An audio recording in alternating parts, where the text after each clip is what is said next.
Chapter 728. Yu Qian's current defeat could not be described with words. He was a noble and virtuous person and would rarely do anything to curry favor with others. But this time, he had broken his bottom line with the four-way connection. He had truly lowered himself to the lowest level and was unprecedentedly humble in order to win the support of the four-way company and restore the Dian dynasty. It could be said that he had not let down his ancestors. However, all of his efforts had become worthless in comparison to Pang Zhishi. The people of the four-way company had taken the initiative to contact Pang Zhishi and ignored him. They even suspected that the female shopkeeper of the four-way company had not only taken the initiative to go to the military camp, but she had also gone to meet Qin Yining alone. As a result, it was obvious who the four-way company was biased towards. How could they have any hope in the future? Yu Qian shook his head tiredly and said, "What other important things do we have to do? It's obvious that we have been abandoned." Gu Shixiang looked at Yu Qian's dejected appearance and began to feel angry. He felt as if he was an old ox who had used all his strength to pull the cart, but the cart was stuck in place and could not move a single step. It was fine if it could not move, but the owner, Yu Qian, kept adding weight to the cart. Gu Shixiang could not help but feel impatient. What is Wang Yi saying? If the four-way company does not cooperate with us, at most, we will not need their help. Why do we have to be like Wang Yi? Don't tell me that we can't do our important things without them. Yu Qian was rendered speechless by his words. Although he was still angry in the letter, he had to admit that Gu Shixiang was right. They still had to do their important things. It was just that without the help of the four-way company, and if the four-way company went to help Pang Xiao, it would be even more difficult for them to succeed. This was really a bumpy road with every step. The bumpy road was not the same, and it tortured him until he was physically and mentally exhausted. However, life was like this. How could there be a time when things went according to one's wishes? Everyone had no choice but to live their lives. Yu Qian accepted his fate and closed his eyes. He asked tiredly, "Old Master Gu said that we have something important to do. What is it?" Gu Shixiang was angry that Yu Qian refused to use his brain. But at least his attitude was correct. Although the four-way signal is not actively approaching us, we can continue to work hard. If we try our best and fail to gain their favor, then we won't have any regrets. Gu Shixiang said in a low voice, "I plan to find an opportunity to see Mr. Liu again and ask him to recommend the head shopkeeper." When Yu Qian heard this, he was so annoyed that his head hurt. Could it be that it wasn't enough to be meek and submissive? Did he have to continue begging others? However, he also knew that Gu Shixiang was right. They couldn't give up on anyone who could become their helpers. If he didn't try his best, he might regret it in the future. "Then go," Yu Qian said tiredly. "Try again." When Pang Xiao received the message from Qin Yining, she immediately returned home. When the two met, Qin Yining first pulled her into the room and told her about the conversation between her and Xiu Feishan, as well as the details of the banquet. Finally, he took out a brocade box and handed it to Pang Xiao. "Take a look." Pang Xiao took the brocade box and opened it. She saw a maple leaf-shaped jade tablet engraved with the character Qiu inside. She took it out and carefully examined it. "You think she's from Shu?" Pang Xiao put the jade tablet back into the brocade box. Qin Yining sat down next to Pang Xiao and shook his head. "Not necessarily. I just feel that she's deliberately trying to draw our attention to Shu. We're currently investigating the background of the four-way signal. Since the clues in Guinan have been cut off and we haven't found anything in the capital, whether this clue is real or not, we have to take a look." At this point, Qin Yining hesitated and said, "Actually, I have a premonition. She must have the answer we want to know. Moreover, the jade tablet she gave at the end must have other uses. Because these days of observation, shopkeeper Qiu is extraordinarily resourceful. Everything she does has a deeper meaning. The four-way signal's behavior is also quite strange." According to the results of their investigation, although the four-way signal's business has been in business for 100 years, it only flourished about 2 years ago.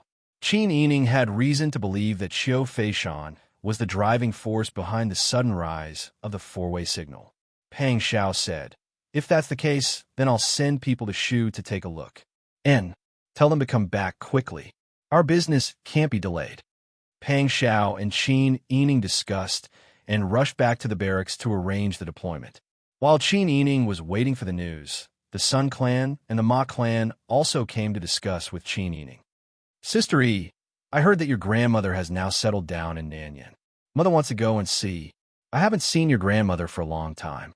The Sun clan looked at Qin Yining expectantly. Qin Yining was a little hesitant.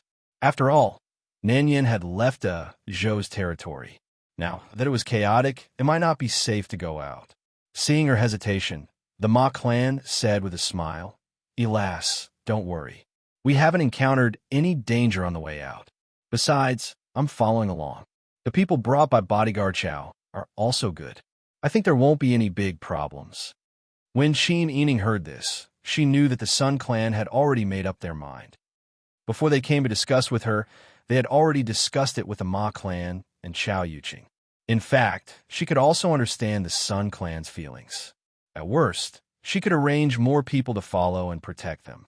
Thinking of this, Qin Yining nodded with a smile. "I'll arrange it with Weibo. Grandmother and mother can take it as a trip. Your safety can be guaranteed." The Sun clan nodded happily, but after hesitating for a moment, she still said, "Also, I want to bring Han Ger and Zhao Ger with me." As if afraid that Qin Yining would refuse, the Sun clan quickly said, "I'll bring along the wet nurse and maidservants to take care of them. I guarantee that they won't starve. Besides, compared to you, your grandmother and I are better at taking care of children. I won't stay for long. I'll be back in a month or so. At that time, I'll bring them back." Qin Yining frowned when she heard this. How could she bear to be separated from her 2 children? These 2 children were only a few months old. It was not enough for her to carry them in her arms all day. Seeing that Qin Yining did not speak, the Sun clan was greatly disappointed. The Ma clan shook her head with a smile. She had already told the Sun clan before she came. Qin Yining would definitely not agree to this proposal. As elders, they liked their 2 grandchildren. Could it be that Qin Yining, as a mother, was willing to be separated from her children? Qin Yining did not agree to them taking Han Ger and Zhao Ger away. The Sun clan had no choice but to be separated from their children. They could only decide to stay for a while longer. During this time, the spies who went to Shu County returned. Wang Yi, princess consort, this subordinate didn't find out anything during this trip. What? Qin Yining was surprised. The spies were old hands by Pang Zhao's side. They had rich experience in spying and had never failed. Pang Xiao asked in a deep voice what happened. Replying to Wang Yi, "When this subordinate arrived in Shu County, I didn't even enter the city gate. I kept wandering outside the city. The mountain is high and steep, and the city gate is built on the mountain. It's really a place where one man can hold off 10,000 men. I tried to sneak in several times during the night, but I couldn't break through the checkpoint. There are many people in Jingdong to enter the city. If I don't go through the city gate and sneak in from somewhere else, I can't climb over the steep cliff. Shu County is like an iron bucket. No matter how this subordinate tried, I couldn't get in. I didn't find any useful information." Chapter 729. Qin Yining and Pang Xiao would never have thought that the spies would bring back such news, but they had indeed heard about the disaster in Shu County before. Shopkeeper Qiu revealed a clue about such a place. Do you think there might be some kind of trap? Pang Zhao's index finger tapped on the table, a murderous look flashing in his eyes. If Qiu Feishan really had the intention to harm them, then don't blame him for being ruthless. Qin Yining shook his head, looking down thoughtfully. "I don't think so. I always have a feeling that there might be some very important clues in Shu County. Don't you think that Qiu Feishan's purpose in approaching you and me is not simple? Even this time in the Shu lands, she purposely revealed the clues. It's not simple. She used the win-win situation beautifully." Pang Xiao sneered. "But we can't deny her intelligence. Moreover, she didn't show any special hostility. What she did at most was for a win-win situation, as she didn't harm you or me. That's why I said that she deliberately left the clue in Shu County. I'm afraid her purpose is not simple. If I have free time, I really want to go to Shu County to see what kind of things are there and why she acted in such a roundabout way. You're now in office. You can't leave. Qin Yining smiled and glanced at Pang Xiao. Can you leave the old capital for no reason? Even if you want to lead the troops out for training, you have to use the excuse of suppressing bandits. Not to mention that if you act alone, wouldn't you be taking the initiative to pass the words to the imperial censor? When Pang Xiao heard this, he suddenly laughed. His big hand unrestrainedly touched Qin Yining's white cheek. You little girl, although what you said is the truth, why do I feel so uncomfortable listening to it? Qin Yining wanted to avoid it, but he couldn't. He glanced at the spies standing with their heads down and saw that all of them had their heads down, but he also knew that Pang Xiao had just touched them. So his face became hotter and hotter, and he stared at Pang Xiao with all his strength. Pang Xiao was stared at until his whole body went limp, and his depressed and irritated mood was swept away. Qin Yining pondered for a moment and said seriously, Wang Yi, I want to go to Shu County personally to investigate. Pang Xiao was stunned. As if he didn't expect Qin Yining to make such a request, he shook his head like a rattled drum. No, I can't let you out of my sight. Don't tell me you've forgotten all the things that happened before. When Qin Yining went missing for the treasure, they were separated for so long, and there were so many twists and turns that they were almost separated forever. The situation at that time was actually similar to the situation now. There was a troublesome and important matter, and Pang Xiao couldn't leave, so Qin Yining took the initiative to help him solve the problem. At that time, in order to find Qin Yining, he disobeyed 33 imperial edicts and almost had a falling out with Li Qitian. Although the mountain was high and the emperor was far away, the situation was still unstable, and there were people outside who were watching him, the one who stood out. No matter what, Pang Xiao was willing to let Qin Yining go out alone to take risks. Wang Yi, listen to me. Qin Yining's expression became serious, and he said, right now, the appearance of the four-way channel is suspicious, and the origin of the four-way channel is the most urgent problem to solve. You can't leave, so the one who could take charge is me. If you put any of your aides, I'm afraid it won't be as effective as me. I admit that what you said is reasonable, but I can't let you out of my sight. Either I accompany you, or you stay by my side. Pang Xiao's voice was a little anxious, and he couldn't help but raise his voice. Qin Yining saw that Pang Xiao's face was red with anxiety, and he sighed helplessly. I know that Wang Yi cares about me, but in this situation, it's the most appropriate and effective way for me to go to Shu to investigate. If you don't feel at ease, just arrange more people around me. Pang Xiao was once bitten, twice shy. Sometimes, he even had thoughts of retreating. He just wanted to find a place to live in seclusion with his wife and children, and completely avoid the troubles of the imperial court. However, he still had some rationality. How could there be a peaceful place in this world? No matter how far he hid, he could still be found. The safest way was to face the difficulties directly and solve the problem, so that he could leave a clean world for his children in the future. Pang Xiao also understood that Qin Yining was right, but he really didn't want Qin Yining to take the risk. Thinking of this, Pang Xiao simply chose a roundabout way to persuade him. Even if I arrange enough people to follow you, what about the two children? Brother Zhao and Brother Han can't leave their mother. If I'm not at home, you have to stay at home and take care of the children. If you also go out, what will the children do? Qin Yining's heart ached when he heard this. As a mother, how could she bear to be separated from her own flesh and blood? However, in order to live a peaceful life for a long time in the future, sometimes she had to make some decisions. Qin Yining remembered the matter that the Sun clan had discussed with her. A few days ago, my mother said that she wanted to go to the south with my grandmother. She wanted to bring the children and the servants to my grandmother's house to stay for a month or so. My mother also hasn't seen my grandmother for a long time. She misses her a lot. The elderly are very close to people who are of a different generation and can't bear to be separated from Brother Zhao and Brother Han. I didn't agree at first. But now that this has happened, why don't you hand Brother Zhao and Brother Han over to my mother and grandmother? They're both trustworthy people. Aunt Chow will also bring the silver masked spies to follow my mother and grandmother to the south.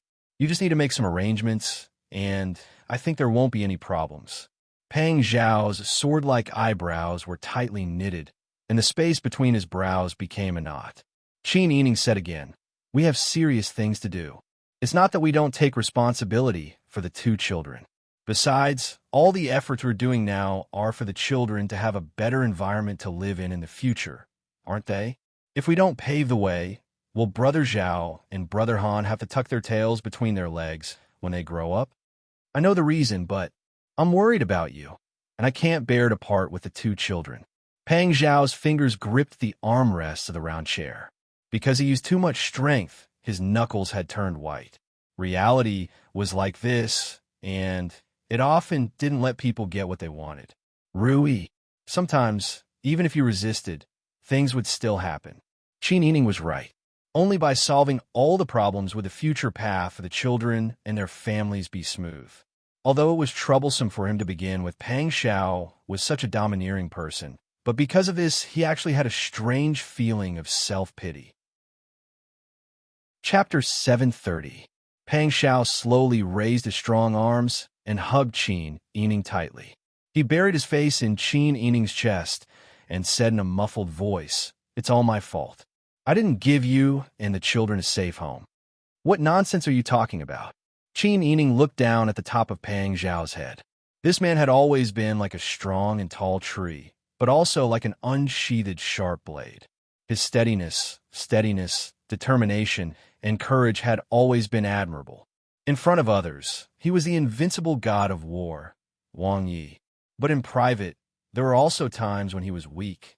This kind of Pang Xiao made Qin Yining like him even more, and it made him even more real. "Jishi, don't think so much. The two of us are a family, and we are one. To put it bluntly, if that person targeted you one day, would you have let me go? Everything we've done is for the sake of our family. I understand, but I'm worried." Pang Xiao pulled Qin Yining over and let her sit on his lap. He whispered in her ear, "I just don't want you to leave my sight. If you get lost again, I don't know what I will do. I definitely won't be able to take that kind of blow." Qin Yining smiled and shook her head. "You're thinking too much. How can I always be so unlucky? I won't. As long as the arrangements are made properly, everything will be fine." Pang Xiao lowered his head and didn't say anything. For a moment, he wanted to escape and leave the matter here to accompany Qin Yining. However, he couldn't forget that his purpose in coming to the old capital was to maintain stability. What if he caused trouble after he left? What should he do? Even if he didn't like some of Li Qitian's actions, Dezhou's country had to be stable. This was because he didn't want to see innocent people die in vain. The war in the north was tense. Jiziyu was already facing a tough battle when they were short of money and food. If the man panicked, Dezhou would be attacked from both sides. It wasn't easy for the world to be stable for a few years. Most of the people finally enjoyed peace. He couldn't be so selfish. Since the matter of the four-way connection could not be delayed, and they still had to take care of the matters in the south, Pang Xiao could only nod helplessly and agree to Qin Yining's suggestion. After leaving Qin Yining, Pang Xiao went straight to look for Mu Jinghu. Mu Jinghu was in the room, eating snacks and reading some flower books. Seeing that Pang Xiao suddenly came to find her, she put down the book in surprise, patted off the crumbs on her hand, picked up the teacup, and took a sip. Then she asked with a smile, "Why are you back? Have you finished your work in the barracks?" "No, I stole some time to come back." "Blockhead, I beg of you." Pang Xiao's solemn expression made Mu Jinghu sit up straight. He nodded in confusion and worry. "Go ahead. You don't have anything important to do recently, right?" "Yes, my martial uncle said that there's a commotion in the south, so he chased me out and told me to come out and watch the commotion. He didn't tell me when I'll go back. She has someone protecting her, so I'm not in a hurry. What do you want?" Pang Xiao said, "Blockhead, Sister Yi is going to sit you on. I want you to follow her and protect her. You're good at fighting, and you're the person I trust the most. I can't leave the army, so I can't go with her. I can only rest assured if I leave her to you." Mu Jinghu blinked and said hesitantly, "You still trust me? My martial uncle has harmed you before. You want me to protect your wife. Aren't you afraid that I'll harm her halfway?" You won't, Pang Xiao said seriously. That's a different matter. If you want to deal with me, you won't use underhanded methods. You just tell me openly. Since you've promised me, you'll definitely be able to do it. I know you're trustworthy. When Mu Jinghu heard this, he couldn't help but feel touched. He didn't have many friends and actually cherished the friendship between him and Pang Xiao. It was a pity that Tian Jizi's actions were really incomprehensible. He had harmed people time and time again, so he didn't know if he could continue to be friends with Pang Xiao. He naturally knew how much Pang Xiao loved and valued Qin Yining. Now, Pang Xiao was actually willing to trust him and entrust Qin Yining to him to protect her. Mu Jinghu suddenly felt warm in his heart. Okay, I promise you, Mu Jinghu said seriously. I can't guarantee anything else, but I can guarantee that I'll do my best to protect her. Don't worry. Hearing this, Pang Xiao nodded solemnly and bowed to Mu Jinghu. Mu Jinghu was so frightened that he hurriedly retreated and bowed back. The grudge between the two of them had been cleared, and they were still good friends. The haze in their hearts dissipated, and the two of them were in extremely good mood. After Pang Xiao entrusted Mu Jinghu with the matter, Qin Yining also went to look for the Sun clan and the Ma clan. When the two of them heard that Qin Yining agreed to take Brother Zhao and Brother Han out, the Sun clan was so happy that they almost jumped up. The Ma clan was also grinning from ear to ear. She pulled Qin Yining and said, Lassie, don't worry. It's right to leave the children to us. When we come back next month, we'll definitely return you 2 healthy fat boys. Qin Yining said, Of course I'm not worried about Grandma and Mother. I didn't agree previously because I couldn't bear to part with the children. It's not that I don't trust you. To be honest, I'm actually going out this time. If I didn't go out, I wouldn't have done this. We're all mothers. How can we not understand? Once the decision was made, Qin Yining's trip had to be sooner rather than later. Pang Xiao arranged for Jinghu Wei and the silver masked spy to accompany Qin Yining. Bing Tang and Ji Yin were also in the entourage. Xian Yin, Qiu Lu, and Lian Xiaozhou were going to follow the Sun clan and the Ma clan to the south with their wet nurse. During this period of time, Mu Jinghu didn't even leave the residence in order to avoid arousing suspicion, let alone communicate with the outside world. He knew that Pang Xiao trusted him, so he couldn't let Pang Xiao down. By the time everything was ready, it was already the beginning of summer. Qin Yining woke up early in the morning and went to the Sun clan and the Ma clan to see the 2 children. The 2 little guys seemed to understand that they were going to be separated from their mother for the time being. The children who usually didn't cry or make a fuss actually hugged Qin Yining today and didn't let go. They cried loudly if anyone wanted to carry them away. The children cried sadly, and Qin Yining couldn't help but cry as well. His heart was simply aching immensely. Pang Xiao's heart was also in a mess as he watched from the side. Looking at his wife's red eyes, he felt even more upset in his heart. At this time, he was even more determined to get this done as soon as possible. He didn't want to be separated from them in the future. Everything is ready outside. Sister E, we should set off. Qin Yining hugged Brother Zhao and kissed him. Then, he tilted his head and kissed Brother Han's face. He steeled his heart and turned to walk out of the bedroom. The baby's loud cries could be heard behind him. The Sun clan and the Ma clan each held 1 child and coaxed them softly. They reminded Qin Yining, Be careful outside. You don't have to worry about the children. We will definitely take good care of them. Qin Yining forced a smile and nodded. He didn't dare to stay any longer, for fear that he wouldn't be able to leave if he stayed any longer. He hurriedly walked out of the far door. As soon as he walked out of the corridor, he couldn't help but burst into tears. He sobbed and choked. Chapter 731. Qin Yining sat in the carriage. When she thought of the 2 children crying so miserably just now, she still felt waves of pain in her heart. But she had to go out to do business. The short separation now was also for the long, happy days in the future. Also, there was the Sun clan and Ma Shi to take care of the children. There wouldn't be any problems. But even though she understood the reason, she still felt sad. Separating her from the children was more painful than separating her from Pang Xiao. Pang Xiao stood in front of the carriage and lifted the curtain to look inside. He saw Qin Yining still sobbing with her head down. A plain handkerchief was wet. He said helplessly, "Sister E, don't cry. You see, it was your decision to go out, but now you are crying. Be careful. I will laugh at you in the future." Chin Ening glared at him with teary eyes. "If you want to laugh, then laugh. Being separated from the children was like digging out my flesh. Can I shed a few tears now?" Her tear-soaked eyes were brighter than usual. Her aggrieved and reproachful tone was pitiful. Pang Xiao was a bit jealous of the children, but more than that, he felt pity and heartache. All right. Pang Xiao jumped onto the carriage and sat down next to Chin Ening. He roughly wiped her tears. "Don't cry. Don't people say that when children see their mother, they cry for no reason? They're just used to crying. I don't usually see you like this. Also, your mother-in-law and grandmother are old. They have more experience in taking care of children than you. I have arranged for the safety of the road, so you don't have to worry. You are married to me and have a good life. You can take care of the children by yourself. Not to mention those concubines in the previous court. Your own flesh and blood have to be raised by others. If you're like this, won't you faint from crying?" "Bah, I'm not a concubine. I don't care." Chin Ening spat at him. But even though she said this, her tears stopped falling. Pang Xiao smiled and said, "I know you don't care.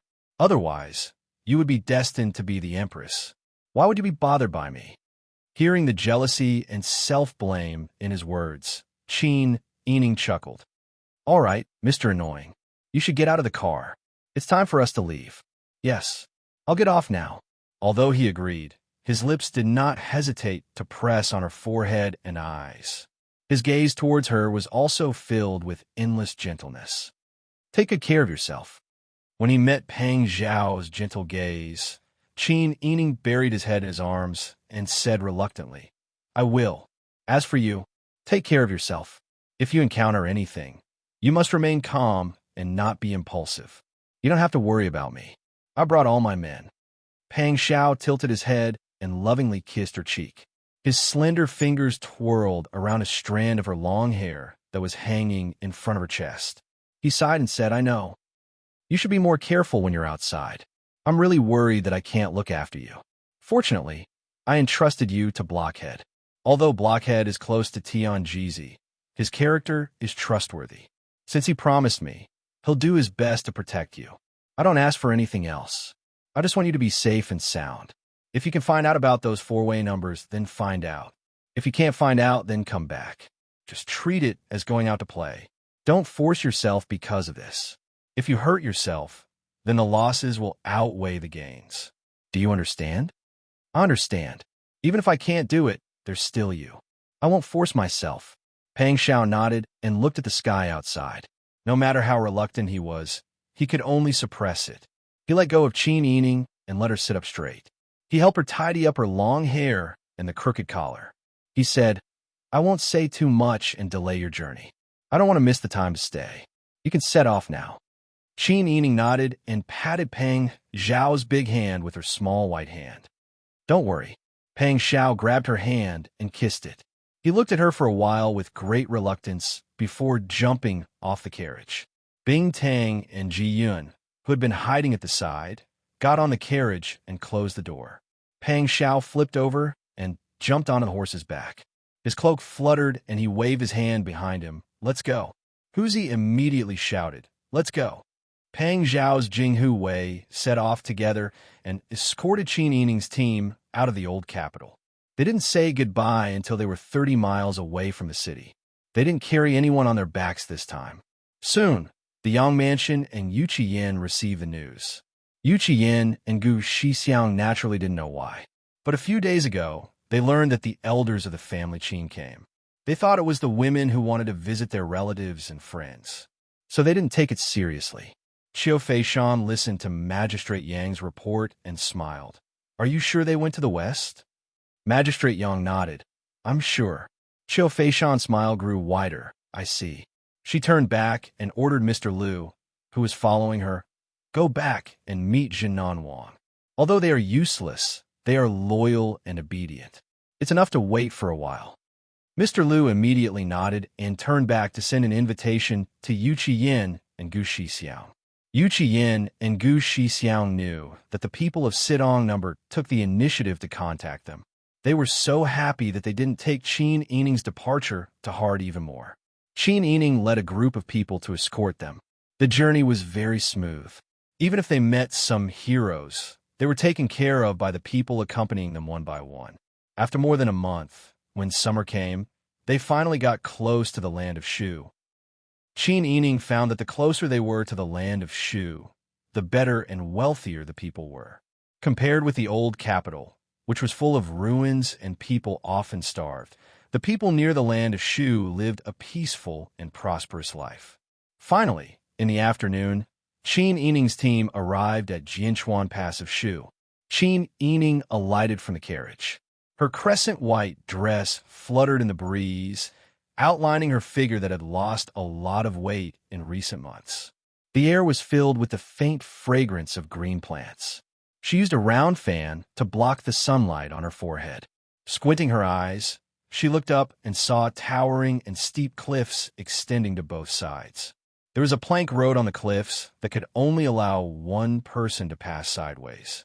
There was no place to step on, and one wrong step would lead to a bottomless abyss.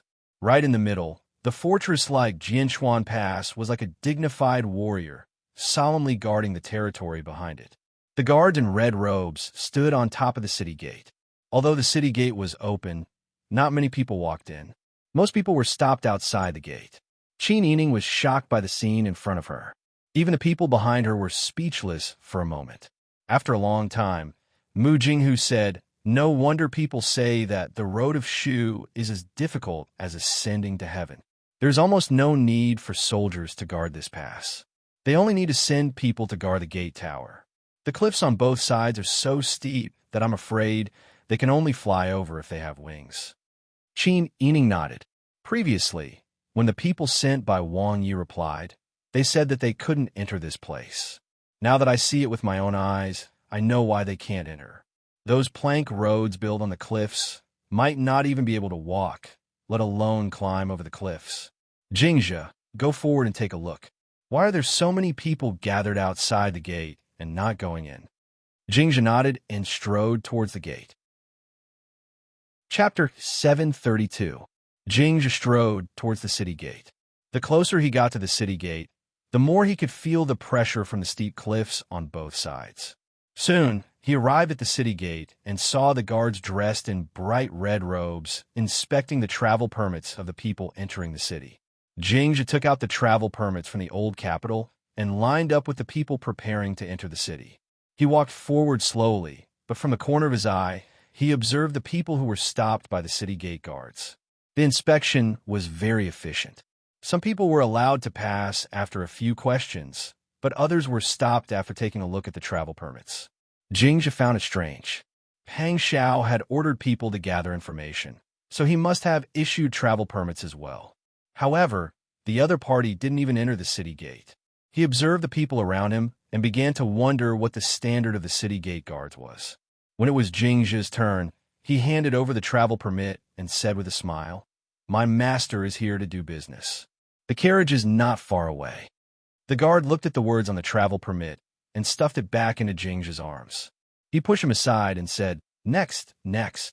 "Ah, Sir Soldier." Jingzhe staggered after being pushed. He frowned and said, "Sir, I have the travel permit. Why won't you let me pass?" The guard looked Jingzhe up and down, as if to confirm something. He then shook his head and said, "Go away. Don't block other people's way." Jingzhe wanted to argue, but two rosy-cheeked and well-built guards came forward. One on the left and one on the right, they carried Jingzhe away. With Jingzhe's skills, he naturally wasn't afraid of these people. However, in order to avoid attracting attention, he pretended that he couldn't move. The two guards carried him some distance away and casually threw him to the ground. "Ouch!" Jingzhe cried out and fell to the ground. After watching the two guards walk away, he got up from the ground and patted the dust off his pants. He looked to the side and saw many people gathered together to discuss. It seemed that they were in the same situation as him. Jingzhe rubbed his buttocks and went up to talk to these people. "Why is this Swordchuan Pass so difficult to enter? Could it be that there are other rules in Swordchuan City?" Little brother, judging from your accent, you're from the South, right? An old man wearing a round-necked official's robe asked with a smile. He had just walked out of the city. Jingja nodded and said politely, Elder, I came from the South with my master. Our travel permit was clearly issued, but we were not allowed to enter the city. The old man shook his head and led his family out. Jingja hurriedly caught up with the old man and asked, Sir, please teach me how to enter the city. Otherwise, the owner will scold me for not doing my job well. Jingja's tone was sincere, and he was young and pitiful. The old man's heart softened, and he softened. He said in a low voice, This place is different from the outside world. It's not enough to just have a travel permit. To enter the city gate, you need a Chuan pass. After saying this, he seemed to feel that he had revealed too much. The old man's expression changed. He hurriedly got into the carriage and urged his family to leave. Jingja stood where he was and watched the old man's carriage leave. Then he went back to the crowd to ask around. He discovered that this group of people who stayed where they didn't know about the Chuan Pass. He was surprised by this and found it novel. He hid in the crowd and carefully observed the people lining up to enter the city. After observing carefully for a long time, he finally found some clues. Those who were allowed to enter the city had a small wooden pass on their waists, hands, or bags.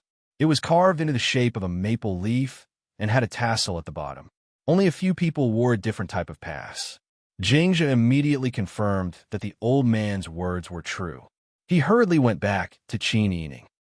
It's like this. I think the spies sent by Wang Yi were not as lucky as me. They didn't encounter any kind of advice. When I heard about it, I felt that it was inconceivable that there would be such a rule in the country's territory. I also squatted there and observed for a long time before I was able to confirm that this was indeed the case. Qin Yining stood in the shade beside the carriage. He gently fanned himself with a grape-twined fan. His hand movements gradually slowed down. Princess Consort, Bing Tang, and Ji Yun were a little worried. Qin Yining put down his fan and looked at Bing Tang with bright eyes. Where's the jade pendant that shopkeeper Chiu gave me? Bing Tang was stunned. He hurriedly went back to the carriage and took out the brocade box. Qin Yining opened the box and hung the maple leaf-shaped jade pendant on his wrist. He turned around and said to Jinghu Wei and the spy, I plan to give it a try. It'll be great if we can enter the city. However, we have to leave a backup plan outside. I think it's not easy to enter and exit the city gate. If anything happens, the people outside can also send a message. As he spoke, he pointed at Jinghu Wei and young man. You guys stay here and wait for me to come out. It'll be great if nothing happens. If anything happens, don't be rash. It's more important to send a message to Wang Yi. The three understood that Qin Yining's arrangements were reliable. They naturally bowed and agreed. They took their clothes, money bags, and other items and left the group. Let's enter the city. As he spoke, he boarded the carriage. The group of people agreed. After they tidied up, the group headed towards the gate of Jianchuan Pass. The city gate guards saw Jingzhu again and were rather impatient. The most annoying thing was this kind of person who didn't know how to enter the city and didn't know anything. Just as he was about to reprimand them, he saw the carriage stop. Two extremely beautiful servant girls jumped off the carriage first and helped a woman in a plain dress with a graceful figure and a white veil hat get off the carriage. The city gate guards rarely saw a woman with such an appearance and style. Although the woman in the white veil hat didn't show her face, she was very beautiful. Half of his body went limp when he saw her walk, as if she was walking through flowers and brushing willows. What kind of family taught such a woman? Without tens of thousands of taels of silver, it would be impossible to raise such an exquisite woman, right? While the city gate guards' imaginations were running wild, Qin Yining had already walked up to them and stopped 5 steps away from the city gate. She raised her hand, which had a maple leaf jade pendant hanging on it, and fanned herself. The dark green tassels followed her movements and drew a lively arc against her snow-white wrist and moon-white sleeves. Jingzhu walked up to her again. We're here to do business. That's my master. The city gate guards remembered Jingzhu and naturally didn't look at his travel permit. Instead, they looked at Qin Yining and stared at her wrist in shock. Please come in quickly. We've wasted so much of your residents' time. It's our fault for being blind." The attitude of the city gate guards was completely different. They respectfully stepped aside and let them pass. There were even people who went up to help drive the carriage. The two men who threw Jingzhu out even came forward to apologize with red faces. They enthusiastically stuffed him with wine and snacks. "Our heads were caught by the door just now. Little brother, please don't take it to heart." The two big brothers are also loyal to their duties. It's fine. Jingzhu smiled as he took the things and returned the greeting. The two men seemed to be relieved and returned to their duties. Qin Yining and her group entered the city gate. In front of them was a dirt road that was sandwiched between the arms of the cliff. Not far away, they could already see the bustling streets and the people walking around. Bing Tang said in a low voice, "Princess consort, there's something strange about this jade pendant." That's right. That group of people changed their attitude when they saw the jade pendant. "We might have made the right choice this time," Jian said. Chapter 733. It didn't take long for Qin Yining and his group to arrive at the city. The streets here were flat and clean. Shop signs hung high on both sides of the road, and wine bottles flew everywhere. After crossing a street, there was a market in front of them. There were people selling vegetables and meat, steamed buns and wonton noodles, and people carrying poles to shave their hair. There were also people performing shadow puppets and singing small operas. There was business to be done in front of every stall. There were young ladies bringing their servants to a jewelry shop by the side of the road to buy a beaded silk handkerchief. There were also middle-aged men walking in groups of 3 to 5 and talking loudly. The old man who made twisted sugar took 2 small bamboo sticks and twisted them in the thick syrup, making a sugar ball the size of a longan. The child threw the copper coins into the earthenware bowl and stretched out his dirty little hand to take the candy. He licked it with satisfaction and ran to show off to his playmates. His playmates could all take out the copper coins to buy candy together. The scene in front of them was really a scene that could only be seen in a peaceful and prosperous era. The people here all had rosy faces. At a glance, it was obvious that they had not been hungry for a long time and were living very well. A young man carrying a pole and wearing a half-new indigo cotton gown and a six-harmony hat walked past them while shouting sesame cake. Qin Yining raised his chin at the peddler. Jian immediately understood and quickly walked forward. "Little brother, wait a moment." "Hey!" The peddler put down his pole and turned around to see that the person who called him was actually an extremely beautiful young lady. His face turned slightly red. "Miss wants to buy sesame cake? It's 2 copper coins for sprinkled with spring onions and 5 copper coins for stuffed meat." Jian lifted a very thin and clean white cloth and said with a smile, "Give me 20 with spring onions and 30 with stuffed meat." The young man was stunned and then nodded happily. He took the oil paper to wrap the sesame cake. While he was wrapping the sesame cake, Jian asked, "Excuse me, little brother. I also want to ask you about the direction of the city's in." The young man had already noticed Qin Yining and the group of plainly dressed bodyguards behind him. With one look, he knew that they were not ordinary people. He immediately said, "The best inn is to walk along this street to the end. Turn right and walk past 2 intersections. It's called Home and Garden." Jia nodded and said with a smile, "Thank you." She took out a small piece of silver from her purse and handed it to the young man. At the same time, she asked, "Little brother, do you know how to get to number 4? For access?" The young man handed the wrapped 20 scallion pancakes to Ji Yun and shook his head. "I've been walking around the city all day, but I've never heard of 4-way shop. What kind of shop is it? What kind of business do you do?" Ji Yun avoided this question by turning around to call for someone. After handing the biscuits back to Bing Tang, she asked, "We're here to do business. Do you know how to get to the Chiu family's residence?" The young man paused in the middle of making the biscuits, a look of vigilance appearing on his face. "Are you looking for the Chiu family?" When Jian heard this, there was really a Chiu family here. She immediately said, "We're here to find Chiu Feishan." If it was another girl, Ji Yun wouldn't mention her name. But Chiu Feishan wore men's clothing to do business. At a glance, it was obvious that she didn't wear men's clothing for a day or two. She was used to wearing men's clothing, so Jian didn't feel any burden to ask. The young man froze for a moment and said, "Do you know Miss Chiu?" At this time, Qin Yining had already brought Bing Tang back to get the biscuits and gave them to the bodyguards behind him. She waved the silk fan, and the jade pendant hanging on her wrist swayed. The white gauze hat was slightly lifted by the breeze, revealing her beautiful neck and chin. When the young man saw Qin Yining's appearance, he couldn't help but click his tongue in his heart. No wonder such a beautiful girl was dressed as a maidservant. It turned out that his master actually had such an appearance. His eyes swept across and saw the maple leaf-shaped jade pendant.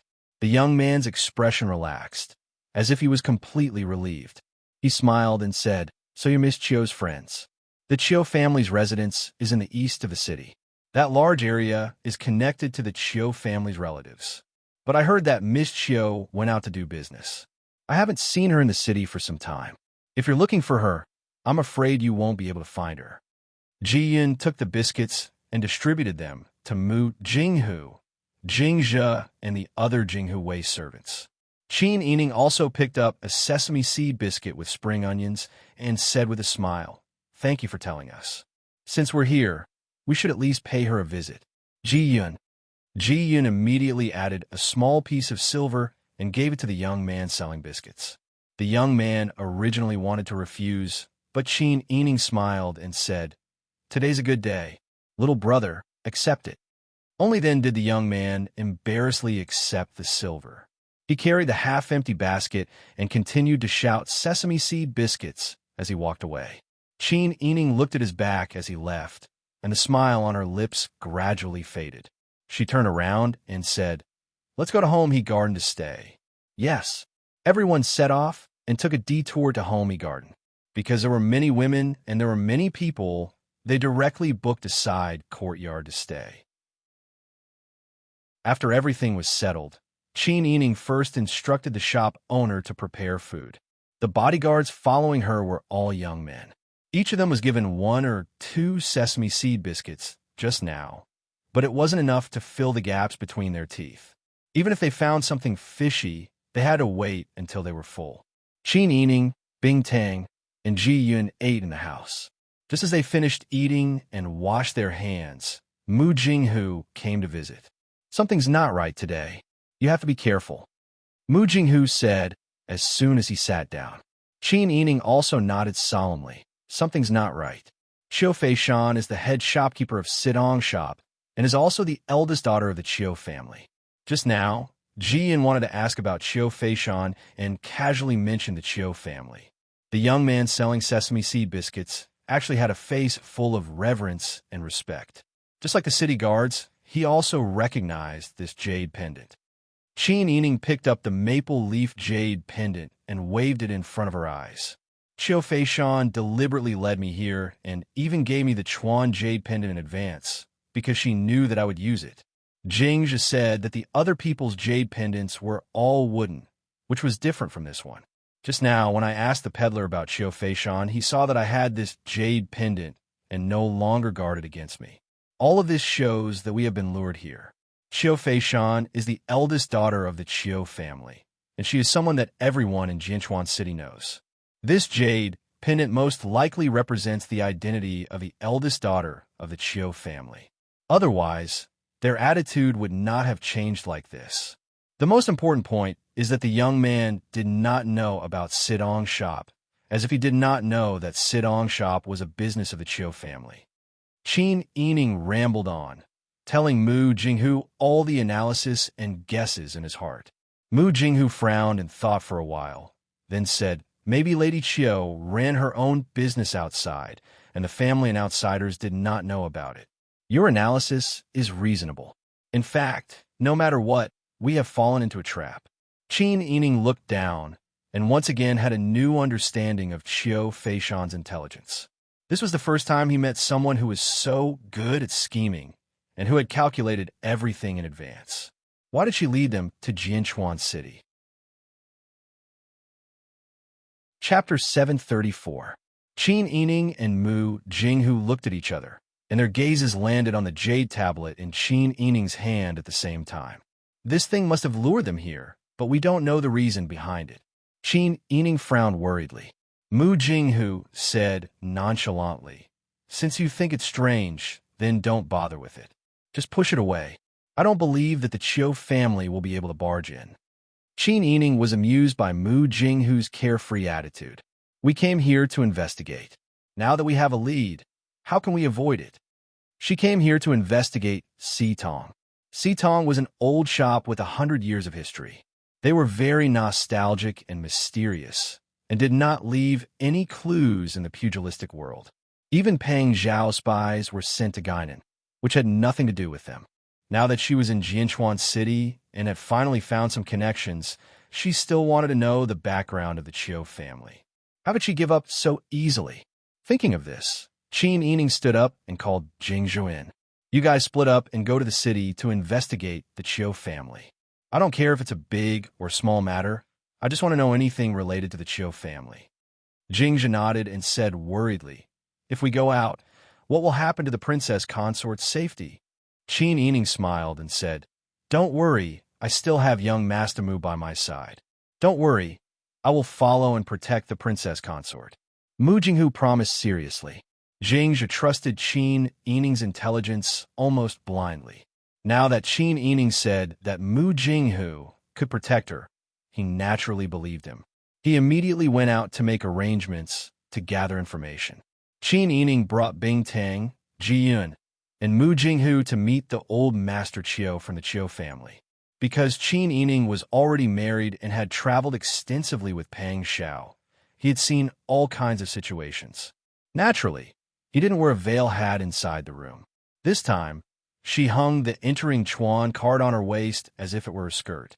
Holding a round fan in her hand, she slowly walked into the central room of the courtyard. In the central room, there were two well-dressed, middle-aged men standing with their backs to the door as they spoke. Their attendants were standing beside them. Qin Yining's group had just arrived at the corridor when they heard the footsteps. The leader of the group, a man with a medium build and a short beard, turned around. There was a hint of arrogance in his eyes, but the moment he saw Qin Yining's face, he immediately froze on the spot. He swallowed the harsh words that were about to come out of his thin lips and opened his mouth wide. He looked like he had been shocked into a daze. Qin Yining frowned slightly. He covered half of his face with his round fan and turned away unhappily. Ji Yun and Bing Tang immediately stood in front of Qin Yining, covering that straightforward and lecherous gaze. The other man was slightly better, but his eyes were still moving back and forth between Qin Yining, Ji Yun, and Bing Tang. He was about 26 or 27 years old. His eyes were too lively, and he looked too slick. Although the two of them had decent looks, they were the type that Qin Yining didn't like at first glance. The short-bearded man came back to his senses and coughed. His face was red, and he forced himself to be gentlemanly as he cupped his hands. "This young lady, my surname is Chiu, and my name is Feijian. I am the eldest in the Chiu family's 6th branch. You can call me Old Master Chiu. This is my younger brother, Feiming. May I ask who this young lady is?" When Qin Yining heard the names of these two people, she knew that these people were of the same generation as Chiu Feishan. She really didn't find the wrong place. She just didn't know why Chiu Feishan led her here. Ignoring the eyes of these two people, Qin Yining walked to the head of the table and sat down. She lightly invited the two people to sit down and said, "My husband's surname is Feiming. You can call me Mrs. Feiming. I don't know what business you have with me." When Chiu Feijian and Chiu Feiming heard this, they realized that Qin Yining's hair was tied up in a woman's bun. They could only blame her face for being too bright, attracting their attention. They didn't notice such an obvious thing. Chiu Feijian coughed and straightened her back. She elegantly said, "I presume that Mrs. Pang is a foreigner? What is your relationship with Feishan?" Qin Yining lowered her eyes and said lightly, "This doesn't seem to have anything to do with you." Chiu Feijian and Chiu Feiming were really surprised. In Jianchuan City, they had never encountered such a scene. In the past, they would do whatever they wanted. Who didn't flatter them? As long as they were willing, many young ladies would be willing to follow them. But this beauty, not only did she not give them a good face, she also acted like she was unattainable. Their Chiu family had seen a lot of nobles, but they had never seen someone who could put on such an act. Chiu Feizhen glanced at the maple leaf jade pendant hanging on Qin Yining's skirt. She said, "Since you are wearing Feishan's jade, you must be a good friend of Feishan. Are you a business partner? AI, since you are a friend of Miss Feishan, how can we neglect you and let you stay in the inn? The mansion is big, and there are many guest rooms. Mrs. Pang, please follow us to the mansion." She stood up and waved her sleeves, making an inviting gesture. Chiu Feiming also stood up. Apparently, she was sure that Qin Yining would follow. Qin Yining looked at the attitude of these two people and knew that the Chiu family should be very powerful in this area. Otherwise, a mere branch family member wouldn't have such an attitude. Did they really think they were noble? Qin Yining said, "Thank you for your kindness, but we won't trouble your mansion. We are living very well here." Chiu Feizhen and Chiu Feiming were treated coldly again. Their hearts immediately grew like grass. Chiu Feizhen was angry at Qin Yining for not knowing how to appreciate kindness, but she couldn't help but look at Qin Yining's appearance. She only felt that his every word, every frown, and every smile were very attractive. He couldn't help but think in his heart, that surnamed Pang is too lucky. What kind of people does Chiu Feishan know outside? Obviously, Chiu Feizhen didn't associate Mrs. Pang with Mrs. Meng at all. "Mrs. Pang, it's better not to be stubborn. You don't know how to appreciate kindness. That won't work in this place." Chiu Feizhen was patient and her attitude was gentle. She said earnestly, "Don't you see how many people dare to refuse our Chiu family's invitation? Since you came to Jinchuan and are friends with Miss Chiu, you must be here to do business and seek money. If you offend people, how can you make money?" Although his words sounded like he was thinking for Qin Yining, it was obvious how conceited he was at the moment. Qin Yining was a little impatient, especially when the strange man she was talking to kept staring at her with wretched eyes. Qin Yining said with a fake smile, "You don't have to worry about it. I have other things to do. Please go back." Qin Yining said and got up to leave. Chapter 735. This person was actually using her as a fan to amuse himself. Qin Yining's heart was filled with anger, and his white fingers holding the fan tightened again and again to prevent himself from slapping her. After all, he was unfamiliar with this place, and from the way the two spoke, even if the person who went to investigate had not returned, he could see that the Chiu family's status in Swordshuan City was not low. It was better to have less trouble, and as long as there was no substantial harm done, it was fine. Qin Yining said with a cold face, "Master Chiu, please do as you please." Saying that, he wanted to avoid more trouble, and once again bypassed him. Chiu Feizhen gently pushed Chiu Feizhen, and when Chiu Feizhen looked back in confusion, he raised his chin at Qin Yining. His meaning was obvious. The two brothers had been together for a long time, and knew each other's temperament the best. If Chiu Feizhen was a little hesitant before, after being encouraged by Chiu Feizhen, that 30% thought became 70%. They had never seen such a beauty in their lives in Swordshuan City. Originally, they thought that Chiu Feizhen's appearance was already enough to cause the downfall of the city, but today they saw an even rarer one. She was as gentle as water. This Lady Pang's husband must have burned incense. Otherwise, how could he have such good luck? Chiu Feizhen cursed in her heart and directly pulled Qin Yining's sleeve. Qin Yining was so angry that she flung him away. Ji Yun and Bing Tang were also anxious and protected Qin Yining in the middle. Mu Jinghu's hand was on the soft sword at his waist, and his usually gentle eyes seemed to be covered with a layer of ice at this time, and there was a hidden momentum that could erupt at any time. Chiu Feizhen was not angry at all, and instead felt that Qin Yining's appearance was very interesting. In the past, he had seen many women who flattered him, and today he finally met one with thorns, so his interest was even stronger, and his tone was full of lust and teasing. "Lady Pang, don't be angry. I think Lady Pang must have come all the way here to ask for something. Tell me, if you want to succeed in Swordshuan City, other than our Chiu clan, who else can you ask? Although you have Chiu Feishan's unique Chuan plate, Qiu Feishan is not here. Even if she was the legitimate daughter of the eldest branch and wore men's clothes all day long, she was still a fake man, wasn't she? In the end, wouldn't she still have to pack her bags and get married off?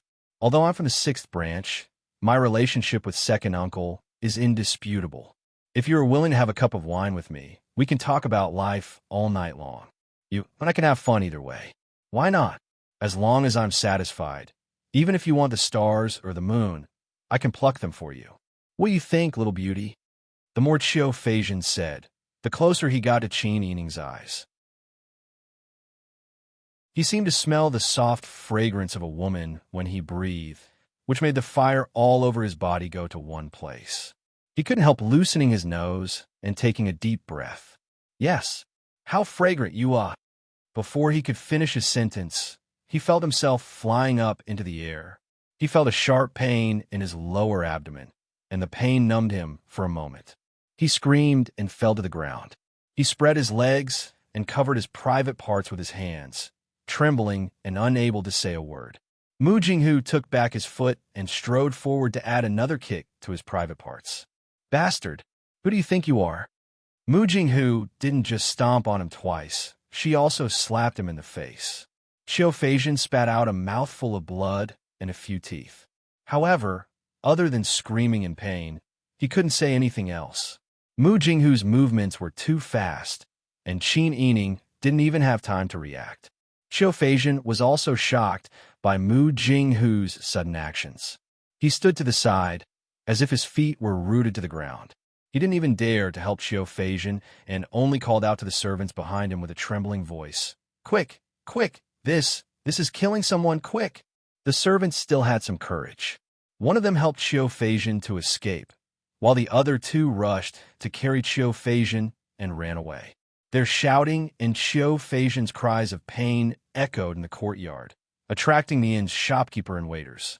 When he saw that the person being carried out was the Qiu family's master Zhen, the shopkeeper's face immediately turned pale. Mu Jinghu looked coldly at the group of people who ran away, his heart filled with hatred. Pang Xiao entrusted Qin Yining to him to protect, so that was his responsibility. He couldn't lose a single strand of hair, not to mention that he met such a shameless lecher today. If he could watch Pang Huli's wife being molested and ignore it, could he still be considered a human? The more Mu Jinghu thought about it, the angrier he became. He cursed, that Qiu family isn't a good family either, raising such a scum. Qin Yining sighed, don't be angry, no matter if it's a big or small family. The children in the family are all mixed together. As they were talking, Jingzhe and the others who went out to gather information came back. Jingzhe whispered, this Jianchuan city's Qiu family is incredible. It's said that before the Northern Ji dynasty was established, the Qiu family had been passed down for 100 years. Today, they have at least 200 to 300 years of history. Some of their clansmen also went out to develop, but most of them stayed in Jianchuan City to lead the lives of young masters. That's right, princess. It's said that their family's wealth is comparable to that of a country. Even the Shu County has become the hinterland of the Qiu family. The entry plate is a travel permit, and the Qiu family has set the rules. Correspondingly, the exit plate is required to leave Jianchuan Pass through the city gates. Qin Yining was shocked when he heard this. The jade pendant in her hand was the entry plate. If they had to leave the city by using the exit plate, wouldn't they be trapped in the city? One had to know that there was no way to cross the terrain here. If they wanted to leave, they could only go through the city gates. Qin Yining frowned. Wouldn't the Qiu family become the local tyrant here? Jingzhe nodded. That's right. When I went out to gather information, the people here didn't know much about the outside world. They only knew about the Qiu family in Shu County, but didn't know who they were. They also ignored the imperial court, but highly respected the Qiu family. Didn't the local magistrate do anything about it? He didn't. From what I saw, it seemed that the local magistrate who came to take up the post, who refused to listen to the Qiu family and didn't take advantage of the Qiu family, died because of the dangerous terrain. Qin Yining was silent. This was simply unimaginable. The land of Shu was not a barbaric place like Java. Seeing that the local people were so rich And looking at the richness of this place, if it was the credit of the local magistrate, he would definitely be able to become a local official. But now, it seemed that the Chiu family's ambition in Shu County was greater than any other family he had seen. Even the Liu family in the capital wasn't as arrogant as them. Bing Tang frowned. This isn't good. We just crippled that lecher. If what Jingzhi said is true, then wouldn't we have poked a hornet's nest? With the Chiu family's power, I'm afraid they won't let us go so easily. As soon as Bing Tang finished speaking, a loud noise came from the courtyard. Who is it? Chapter 736. Qin Yining stood up and quickly walked to the window to open it. He saw a group of people blocking the door of the inn and trying to barge in. The Jinghu Wei were all soldiers trained by Pang Xiao, and the Silver Mask secret agents were all people who saw blood when they killed. Naturally, they guarded the door to prevent that group of people from barging in. One side wanted to barge in, while the other side refused to back down. As they argued, they couldn't help but push each other, and it looked like they were about to start fighting. How could the Jinghu Wei admit defeat in a fight? It looked like another murder case was about to happen. Qin Yining frowned and said, "Stop." When the people outside heard the voice, they all looked in the direction of the voice. They saw a beautiful young woman standing by the half-open window. The Jinghu Wei respectfully retreated to the side, but the troublemaker found the culprit. "Good. It's you, this vixen, who harmed my son." A woman in her 50s, with a plump figure, wearing a dark green robe and a dark blue 8-pattern dress, rushed in. The 2 tassels on the jade bird hairpin on her head swayed violently. When that woman rushed in, the women behind her also rushed in. Because of Qin Yining's instructions, the Jinghu Wei did not dare to stop them. However, they were also worried that Qin Yining would be at a disadvantage, so they all surrounded the door. Ji Yin said worriedly, "Princess Consort, this group of people are simply shrews. Don't argue with them. Let servants deal with them." "That's right," Bing Tang also said with a dark face. Raising such a disgraceful son, it can be seen that this kind of mother is also not a good person. Let servants deal with them. Qin Yining understood their good intentions and said with a smile, "It's okay. I have a way to suppress them. We are here to investigate, so it's not good to continue to attract attention." Bing Tang and Ji Yun both nodded. Qin Yining said it casually, but Mu Jinghu felt a little ashamed. Was he too impulsive when he attacked just now? Even so, Mu Jinghu did not regret it at all. That lecher dared to act like that. He was entrusted by Pang Xiao, so naturally he could not let him off lightly. He believed that even if Pang Xiao was here, he would do the same thing. He could only blame himself for not being nimble enough and not being able to kill those 2 idiots. As Qin Yining walked out of the room, Mu Jinghu and the 2 maidservants naturally followed. As soon as he reached the door, the woman rushed toward him like a wild mule, reaching out to grab Qin Yining's face. "You lowly little whore, why did you harm my son? You crippled the rest of my son's life. I want you to pay with your life. How dare you?" Qin Yining scolded coldly. "Step down." The woman's manner of speaking was so pretentious that she actually put her together with the toad from just now, making others laugh at her for no reason. Although she was here to secretly investigate, she wasn't going to cower and let others bully her. Qin Yining had also been in a high position for a long time. His eyes were sharp and intimidating. He actually forced the shrew to stop in her tracks. The woman only came to her senses after she stopped in her tracks. How could she be so obedient to this vixen's words? Wasn't she losing all her face? The woman immediately put her hands on her waist and puffed out her ample chest. Step by step, she approached Qin Yining. As she walked, her heavy body and the fierce-looking muscles on her face trembled. "Hey, who do you think you are to be so impudent in front of me? Do you know who I am?" Qin Yining sneered. "Who are you? I really want to ask. If I tell you, you'll be scared to death. I'm the old lady of the Chiu family's 6th branch. The one you just injured is my eldest son. I don't care if you're a guest of Chiu Fei 3rd or Chiu Fei 4th. You dare to hurt my son, so you'll have to pay with your life. What a joke. Is there no law here? Is there a need for a woman like you to shout here? Can you solve a case without going to court?" Uft. Is her brain damaged? What kind of status does my Chiu family have? Do we still need to go to court? Let me tell you, the Chiu family is the law here. If you touch a member of the Chiu family, it's the same as touching a member of the imperial family. You cripple my son, so I'll have you pay with your life today.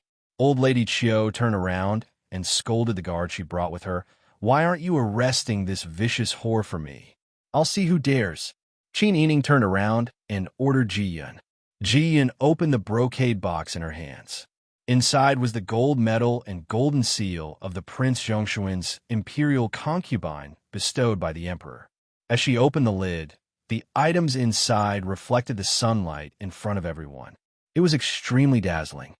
I'm the current Prince Zhongshuan's official concubine. You dare touch me? Could it be that your Chiu family's ability is greater than Wang Ye's?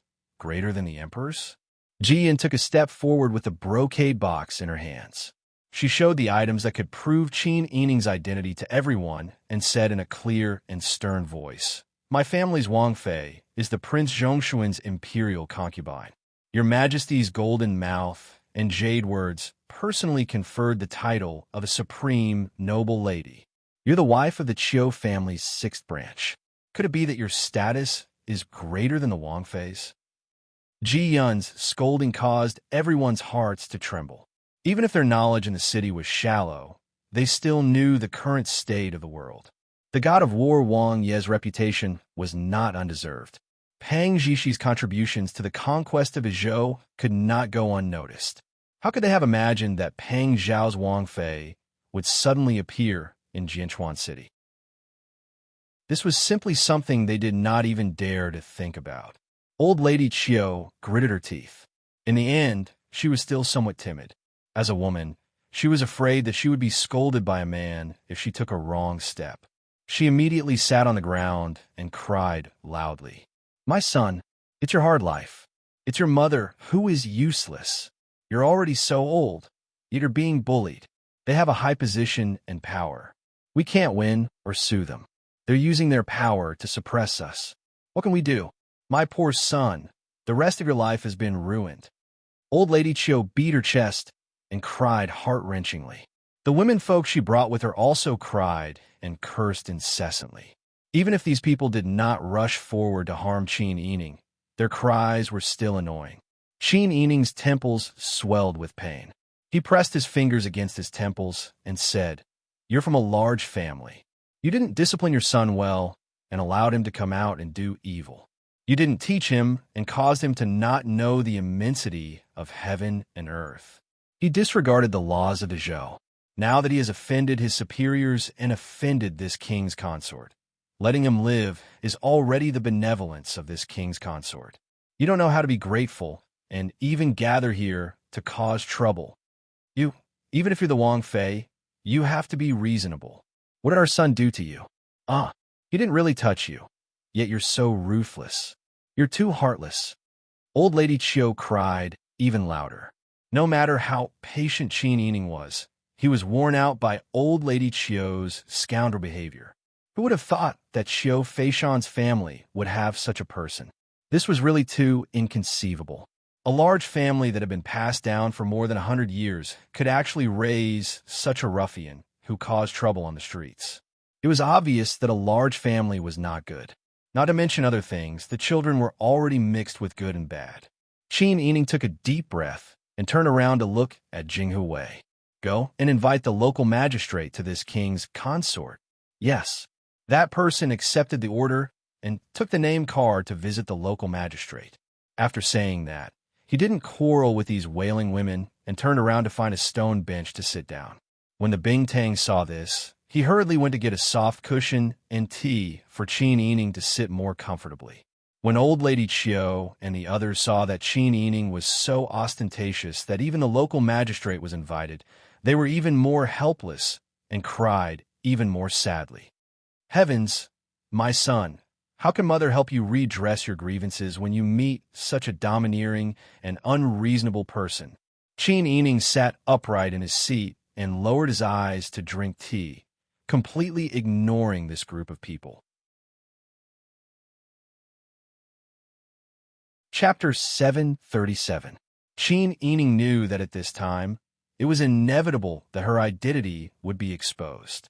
However, she felt that even if it was exposed, it was not a big deal. The purpose of this trip to Shu County had essentially been achieved. She wanted to investigate the details of Tong number, and now it was clear. In addition, she only had the entering Chuan card given by Qiu Feishan and did not have a legendary leaving Chuan card. She could take this opportunity to make a big deal out of this matter and find a chance to leave here. Otherwise, in this place where the Qiu family was about to become the local tyrant, she always felt uneasy. While Qin Yining was contemplating, old Lady Qiu's crying also weakened. Perhaps because she was crying and howling, she also felt tired. In addition, she was sitting on the ground and howling, while Qin Yining was sitting indifferently and drinking tea. She was also the old lady of the first branch, so this was a bit too ugly. Old Lady Qiu stretched out her hands to the two women on both sides and scolded. Seeing mother-in-law fall, you don't know how to help her. What's the use of having stupid women like you? She was clearly the one who sat down, but now in order to save face, she blamed others. Did she think that everyone was blind? Qin Yining shook her head. Seeing this, it was inevitable that she was reminded of her own family's old lady. When she made a scene, it was also a headache. Fortunately, she was now an outsider, so she did not need to care about filial piety or grandmother-grandchild relationship. She did not need to tolerate this kind of shameless woman. While both sides were silent, the people outside the inn began to talk in low voices. All the people were cursing Qin Yining for being a vixen and having an ambiguous relationship with Qiu Feishan. She even ordered people to injure Qiu Feishan. These people blindly obeyed and worshipped the Qiu family. So no one had investigated, and they had already concluded that the matter was Qin Yining's fault. How did it happen at that time? These people did not see it, but now the rumors were like the spirits behind Qin Yining, vividly describing the specific process of how she seduced people. Mu Jinghu stood beside Qin Yining and clenched his fists even tighter. He was a martial arts expert, and his five senses were outstanding. Although he could only vaguely hear the discussion of those Qin Yining, it was as if every word and sentence was whispered into Mu Jinghu's ears. At this time, he was already burning with anger. This group of people was talking nonsense and pushing all the blame to Qin Yining. They were obviously trying to curry favor with those in power. He had promised Pang Xiao that he would protect her. But now, things had blown out of proportion. Mu Jinghu's face was flushed red, and he clenched his fists so tightly that his knuckles cracked. At this moment, a clamor came from outside the courtyard. Qin Yining raised his eyebrows and looked up. He saw a middle-aged man with a round figure, dressed in green casual clothes, walking over quickly with his hands behind his back. Although this person looked simple and honest, the light in his eyes could not be hidden. As soon as she entered the courtyard, her gaze went past old Madame Qiu and landed on Qin Yining. This must be Prince Zhongshuan's consort, right? I am Wu Xiantong. Why didn't the magistrate and princess consort inform us in advance that you were coming to Jianchuan? We would have prepared in advance and welcomed you with clear water and yellow sand. As he spoke, his shrewd little eyes looked at Qin Yining, and he cupped his hands in greeting. Qin Yining waved his hand. Magistrate Wu, you don't have to be so formal. I was only invited by a friend to visit her hometown. Who would have thought that I would encounter a lecher who claimed to be the old master of the Qiu family, who touched me, and even insulted me verbally? My bodyguards were all military men and were ordered by Wang Yi to protect me. Naturally, they could not stand by and watch me be insulted. I thought that there was an outlaw who used the Qiu family's name to commit atrocities. Who would have thought that the old madam of the Qiu family's sixth branch would be here? Was the bandit really the old master of the Qiu family's sixth branch? Qin Yining's face was full of disbelief and pain. He shook his head helplessly and said regretfully and helplessly, I didn't expect that my good friend's family would have such a person. It's really sad. Qin Yining's voice was gentle and slow, but every word was clear and there were no loopholes. Not only did he explain the matter clearly, but he also secretly ridiculed the person who was being unreasonable just now. When Magistrate Wu heard this, He knew that this person was not a simple person. His sharp tongue was not for nothing. Princess consort, you are right. This kind of thing is really sad. But I still have to investigate whether it is right or wrong. As Magistrate Wu spoke, he looked at Qin Yining's expression. When he saw her slightly raise her slender eyebrows, he quickly added, I don't mean anything else. It's not that I don't believe Princess Consort, but this is a serious matter. I have to do my job well. Magistrate Wu is right. It is good that you can enforce the law impartially. Qin Yining smiled and allowed Magistrate Wu's men to search around and ask questions. Qin Yining turned around and ordered Jingzhe and Jinghu Wei to gather everyone in the courtyard. The courtyard of the inn was not very big. Qin Yining was now sitting in it, followed by 2 pretty maidservants, a handsome scholar with a cold face, 3 ordinary-looking manservants in short brown clothes, and 6 or 7 tall and strong men. When these people gathered together, their temperament was already different, not to mention Qin Yining's leisurely posture and noble temperament. Old Lady Qiu, who had been shouting for a long time, finally came back to her senses.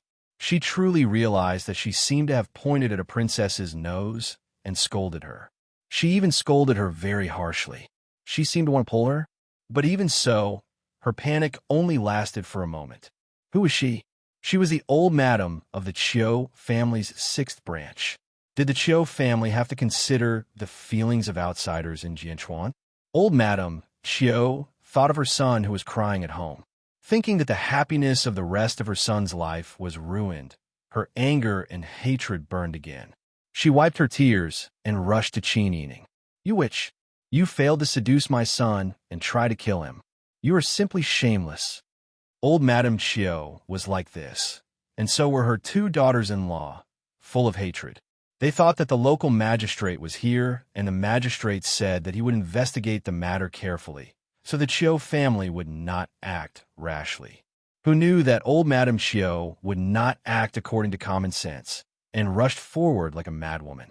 If not for Mu Jinghu and Jingzhe's quick reflexes, old Madame Qiu's hand would have grabbed Qin Yining's face. Jingzhe used his strength and pushed old Madame Qiu to the side. Impudent! How dare you try to kill Princess Consort? Do you want to die? Old Madame Qiu rubbed her aching waist and buttocks and cried again. Murder, murder! Are you trying to silence me? When old Madame Qiu cried, her 2 daughters-in-law also cried. The courtyard, which had just been quiet for a moment, was noisy again. Qin Yining rubbed his temples and looked at Magistrate Wu. Magistrate Wu also felt that old Madame Qiu's behavior was too much and made it difficult for him to handle. However, this was the Qiu family's world, and, as a magistrate, he had a lot of things to consider. He could not offend another family for just one person. The best thing to do was to not help either side and stay out of it. Thinking of this, Magistrate Wu smiled and said, Princess Consort, don't be angry. The old master of the 6th branch is injured, and as a mother, it is normal for her to cry because she loves her son too much. Princess Consort is such a person, I don't think you will be calculated with her. Without waiting for Qin Yining to speak, Magistrate Wu turned to old Madame Qiu and said, Don't cry anymore. This is the Princess Consort from the capital, and she is favored by the Empress and Empress Dowager. Her husband is Prince Zhongshuan. If you still want a good ending, don't make a fuss. Old Madame Qiu was not familiar with Magistrate Wu, and after being reprimanded, she was naturally afraid and angry. She did not dare to cause trouble for Qin Yining and only covered her face and cried. At this moment, a calm male voice came from outside. Is Prince Zhongshuan's consort staying here? Yes, it is. After the conversation, a tall and handsome man in a royal blue round collar with large sleeves walked in. He had a beard and was in his 40s. At first glance, he felt that this man was somewhat similar to Qiu Feishan. The man strode in, walked to Qin Yining, cupped his hands and saluted, and said respectfully, I didn't know that Prince Zhongshuan's consort was coming. My family offended you, and it is our negligence. I am Qiu Yuanqing, the 2nd master of the Qiu family. I heard that you are holding Feishan's Jinchuan card. I am Feishan's 2nd uncle. Qiu Yuanqing's words were like pearls, and his speed was very fast. It could be seen that this person must be a quick-witted and confident person. He did not wait for Qin Yining to answer, and explained his identity and purpose in one breath. And by the way, he made a connection. Qin Yining smiled and said, "So, it is the second master of the Qiu family. I heard Feishan mention you. This should be the second uncle of Qiu Feishan." He said that he had mentioned her before, but he was also trying to make a connection. Qiu Yuanqing smiled and cupped his hands. "That girl Feishan has caused a lot of trouble for the princess, right? That girl is stubborn and has a lot of ideas. Fortunately, she has a mellow temperament. Why did the princess come to Jianchuan this time and stay in an inn? If the princess had ordered in advance, this old man would have welcomed you with open arms. It is really a sin to neglect the princess like this." Compared to the old lady of the sixth branch, who only knew how to make a scene, this second uncle of the Qiu family was much more powerful. Although his words were polite, it was clear that he was criticizing Qin Yining. Because she did not visit the Qiu family and did not reveal her identity, she was taken advantage of. Even if she was taken advantage of, she asked for it. Qin Yining said, "Originally, I only came here at Feishan's invitation. I didn't want to make a big fuss, but I didn't expect such an accident to happen. Second master of the Qiu family, how are you going to deal with today's matter?" "Sigh, it's all my nephew's fault for causing trouble for the princess. As his uncle, I apologize to you on behalf of my nephew." As he said this, he cupped his hands and bowed. It was as if he had accepted the big loss and no longer pursued it. When the old lady of the sixth branch heard this, how could she bear such anger? She immediately shouted, "Qiu Yuanqing, how can you help an outsider? Although we are in the same branch, Feishan is still your nephew. He is also the treasurer of our sixth branch. But this vicious whore, sixth sister-in-law, shut up," Qiu Yuanqing scolded. The Qiu family had been passed down for more than 300 years. The direct and side branches were already as complicated as the branches of a tree. He was the second master of the main branch, and Qiu Feishan's father was the sixth master of the side branch for more than 3 generations. As early as their grandfather's generation, they were separated by a long distance.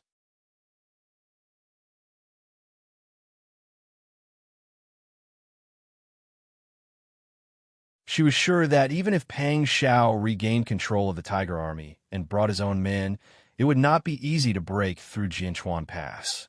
Qin Yining was worried that Qiu Yuanqing's current attitude was just a facade. He was worried that Qiu Yuanqing would do something behind his back.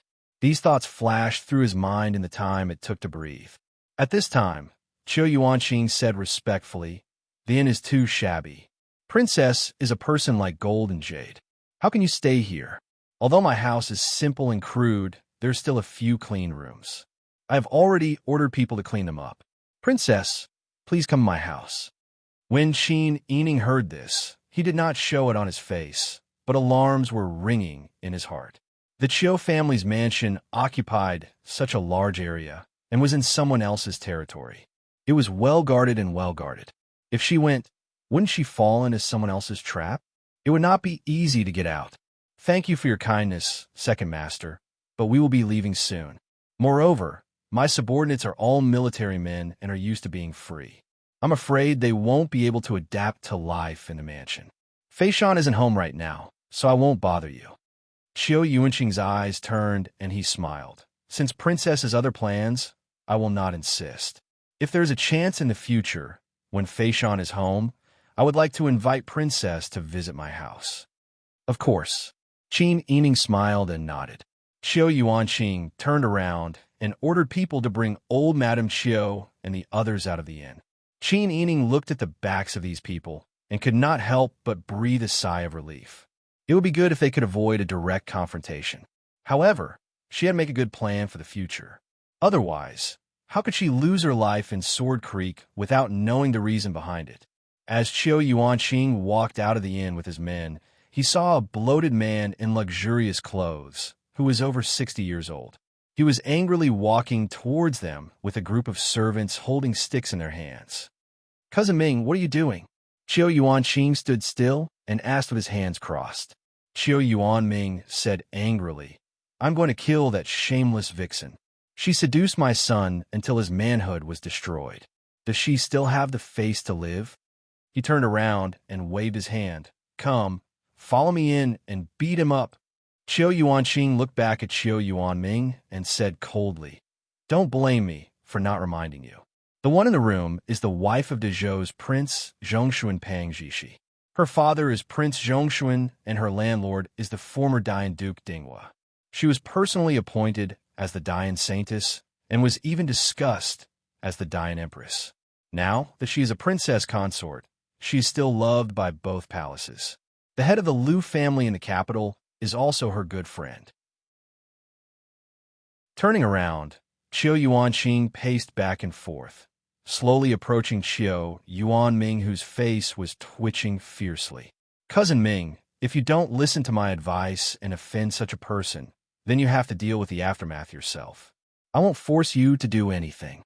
Qiu Yuanming's face was not only twitching, but his body was also trembling. It was not because of fear, but because of anger. "Qiu Yuanqing, how can you side with an outsider? Just because Feizhen is not your son, you don't care about him? If it was just a flesh wound, then I would not be so angry. But he was injured in that area, a man being crippled in that area. Isn't that a great humiliation? That princess consort is a whore. Since she has come to Shu and entered Jianchuan City, how she is dealt with is up to our Qiu family.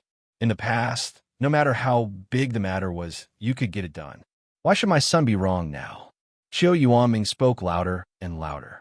In the end, he wanted to shout so loudly that everyone could hear him. Qiu Yuanqing raised his left hand and dug his ear with his long fingernails. Then he flicked his fingernails. "I'm not deaf. Why are you shouting so loudly? If you have the ability to deal with the aftermath yourself and not come to me, I will not stop you. After all, that is your son. If you want to be buried with your son, how can I not fulfill your fatherly heart?" Qiu Yuanqing stroked his long beard and chuckled as he turned to leave. His current demeanor was completely different from the respectful and courteous attitude he had when he was facing Qin Yining.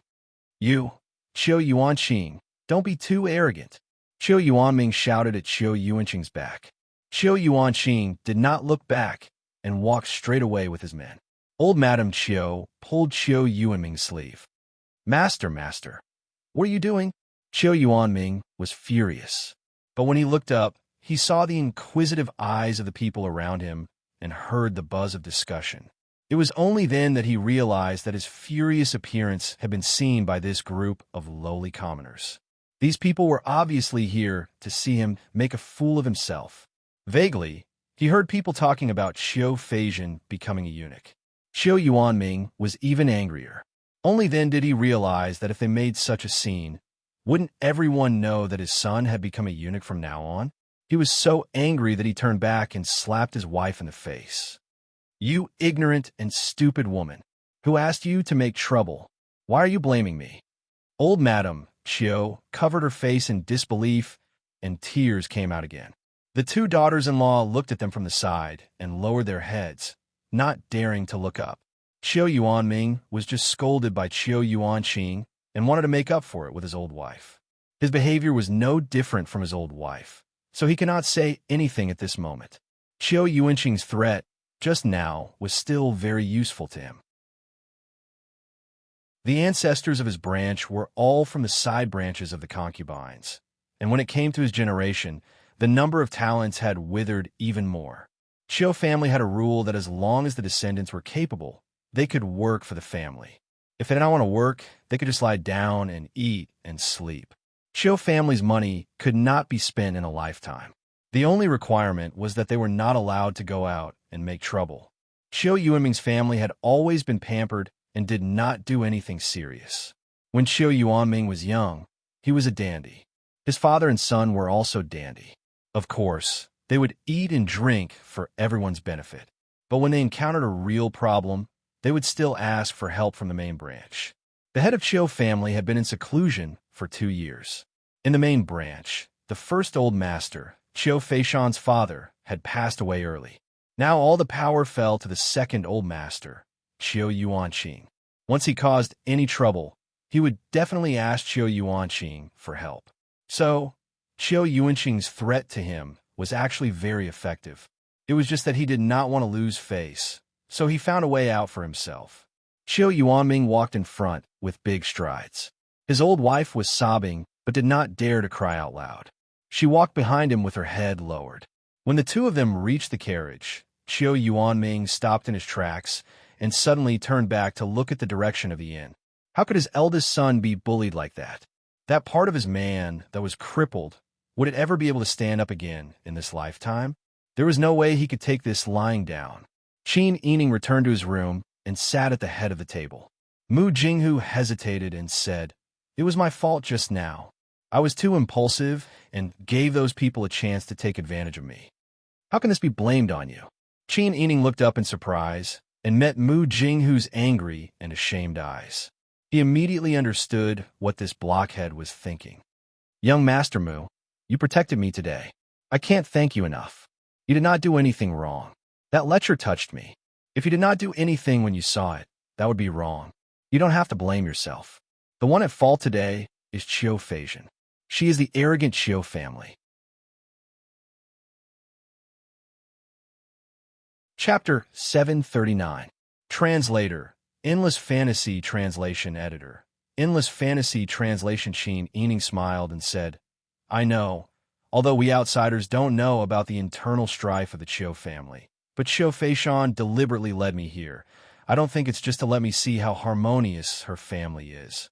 She has never been willing to be taken advantage of, since she guessed that Wang Yi and I wanted to find out the origin of the sea tong, and gave me such a clue to lead me here. She must want to use me to do something for her in order to achieve a win-win situation. It was just like how the Four-Way Express Company wanted to enter the garrison, but they could not force Pang Xiao to do so, nor could they use other channels.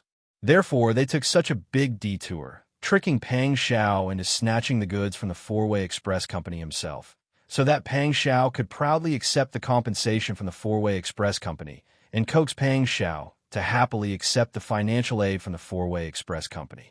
Now, Qiu Feishan had the same idea. It was obvious that this woman had a deep grasp of people's hearts and had a far-reaching plan, making them fall in her trap, and in the end, they had to accept reality with a smile to achieve a win-win situation. Although it was a win-win situation, they didn't suffer any losses. But the feeling of being manipulated was really uncomfortable. Qin Yining also had some guesses about Qiu Feishan's background, but she was no longer curious about Qiu Feishan, so she was too lazy to think too much about it. "Princess, what do we do now?" Bing Tang said nervously. "The Qiu family is too domineering." That magistrate Wu came slowly and left quietly. Just now, the Qiu family left. This servant didn't think of Magistrate Wu for a moment. And when we go back to look for him, there's so many people, and we don't even know that he ran away. It's obvious that we can't rely on the local government now. This servant is worried that the Qiu family will find an opportunity to take revenge on you. We don't have a license to go out of Sichuan. How can we go out? I think so too. Qin Yining nodded. Mu Jinghu said, "Then let's check out and leave this inn and find a reliable place to stay." Qin Yining nodded. "Let's do that, but I don't think it will be useful. In Jianchuan, the Qiu clan's influence was too great. Even if we leave this inn and stay in another inn, they will still be able to find us." Qin Yining tapped the table with his jade-white fingers. After a moment of silence, he said, "Although I know that Magistrate Wu is useless, I can only think of a way that isn't really a way. Let's choose an inn or a homestay that is close to the prefectural magistrate's office and move there. I hope that the Qiu family will restrain themselves on account of the fact that the prefectural magistrate's yamen is nearby." Everyone nodded. This was indeed the only way out of desperation. In a place where the Qiu family was the local tyrant, they really couldn't find a second way.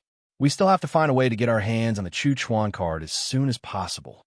Qin Yining rubbed his forehead. Qiu Feishan led them here and gave them the Chuan card, which represented the identity of the young miss of the Qiu family. She deliberately did not give them the Chuan card. Obviously, she wanted to trap them here. What good would it do for Qiu Feishan if she was trapped in Jianchuan? While Qin Yining was deep in thought, Bing Tang and Jian went to repack the luggage that had just been properly packed. Mu Jinghu's luggage was simple. It was only a small bag with a change of clothes inside. He carried his weapons and silver with him. This was also his usual habit to deal with unexpected situations. Because he was worried about Qin Yining, he did not leave at this moment. He stayed in the room and chose a corner to sit in. Not long after, the person who went out to scout returned. Replying to Princess, "There is an inn 2 streets away from the prefectural magistrate's yamen. There is still an empty courtyard. If we haven't found a homestay, I'm afraid we will have to discuss it." Because of the planning in the cities, it was already good to find an inn 2 streets away from the prefectural magistrate's yamen. Qin Yining also knew that it was not easy to find, so he nodded. "Then let's go. We will leave after checking out." "Yes." Qin Yining got up and put on his veil hat. Jingzhi brought people to check out. They had already boarded the carriage that was prepared at the entrance of the courtyard. After Qin Yining left, the innkeeper of the inn walked out of the side door. He looked in the direction of the group of people with his hands crossed and sneered softly. He turned back and told the servants to look carefully before he went in the direction of the Qiu residence. At this time, the Qiu residence was not quiet. Several old men were sitting on round chairs on both sides of the main hall. Qiu Yuanqing and Qiu Yuanming, who had just returned, were standing in front of them. Qiu Feixing, who usually hung out with Qiu Feizhen, was also standing in an inconspicuous place with his head lowered, looking like he was listening to a lecture. An old man was holding a cane. Because of his anger, his white goatee trembled. Although Feizhen is absurd, he is still a man of the Qiu family. It is normal for a man to bump into things. Even if he suffers some superficial injuries, we can accept it. But because he took liberties with a young lady and got kicked in that place, it is really too ugly. In my opinion, we shouldn't let Feizhen go out again. I think so too. Another white-haired old man said shakily. Feizhen usually doesn't do anything serious. Look at Feishan from the eldest family. That little girl is more ambitious than Feizhen. He only knows how to fight like a dog. If word got out, he would be hated by dogs. Qiu Yuanming and his wife both lowered their heads and curled their lips in dissatisfaction. Their precious son was being talked about like this. Which parent who spoiled their child would not like to hear it? Qiu Yuanming said, "That is that Feizhen is not sensible. But isn't he much better than the other people in our Qiu family who kill and set fires? Besides, Feizhen is not the only one who enjoys a life of leisure. How can you compare Feizhen to a crazy girl who has not been home for more than 2 years?" That's right. The old madam of the 6th branch also said, "No matter how my Feizhen is, he is still a man. No matter how he plays, he will not go overboard. Even if he kills people, do you think that our Qiu family does not have enough people to pretend to be peaceful? But Qiu Feishan is different. She has been restless since she was young. First, she killed her mother. A few years later, she killed her father. She is a girl, but she does not look like a girl. All day long, she dressed neither like a man nor a woman. Since she went out to make a living, the patriarch was so angry that he went into seclusion. Don't compare anyone with my Feizhen." The several elders were all in their prime. In this life, they had seen thousands of sales and had seen all kinds of people. Even so, they were still angry with Qiu Yuanming and his wife. No wonder they could raise that kind of son. It turned out that this couple was not a good person. However, they were already old. Although they had seniority, they had no real power. Their era had passed. Even if they talked until their mouths were broken, they still needed the children to be obedient. The patriarch had not appeared in these 2 years, and the power fell into Qiu Yuanqing's hands. Even they had to rely on Qiu Yuanqing's words to live. They did not only have themselves, but also the younger generation in the family. The elders shook their heads, not knowing what to say for a while. Chapter 740.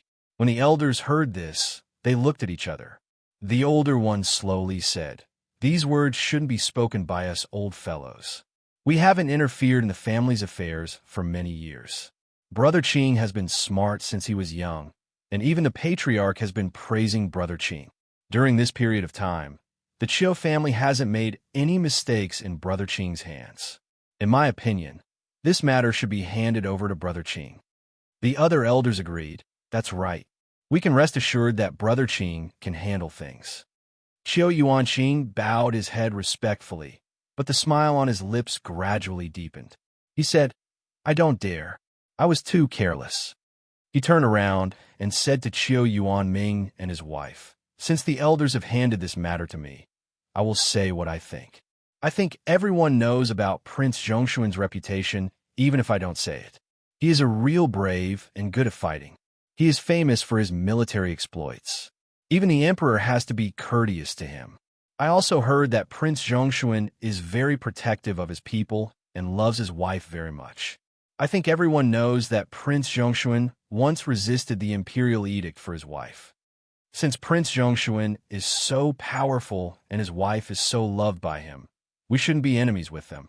This time, it was Feijin who took liberties with him first. It's not Prince Zhongshuan's fault that the guards arranged to take action. It's better to avoid trouble. There's no need to offend the whole Prince Zhongshuan's faction for one person. Chiu Yuanming and his wife's faces changed when they heard this. What do you mean? Our Feijin will suffer for nothing. Please don't forget the rules of the Chiu family. As long as the descendants act, they must put the family's interests first. Now, it's obviously unwise to offend Prince Zhongshuan's faction for Feijin, so they have to endure it. What's more, it was Feijin who was in the wrong first. Even if they make a fuss, it can't be blamed on Prince Zhongshuan's concubine. At that time, everyone would talk behind their backs. Where would the Chiu family's face go? Our Chiu clan has been in Sword Creek for more than 100 years. Don't tell me that we don't want our face anymore. I can understand your feelings as parents, but please consider the family's interests first. Chiu Yuanming was so angry that his entire body was trembling. He knew that Chiu Yuanqing was up to no good. This was forcing him to let go. But Chiu Feijin was his son. His son had been harmed by others. Others might not care, but how could he, as a father, not care? What do you mean by prioritizing the interests of the clan? Don't these people usually try to poach people from the clan? Other people could commit murder and arson, and they could solve any problem that arose. Why couldn't it happen to their family? Chiu Yuanming sneered and didn't even bother to argue with Chiu Yuanqing.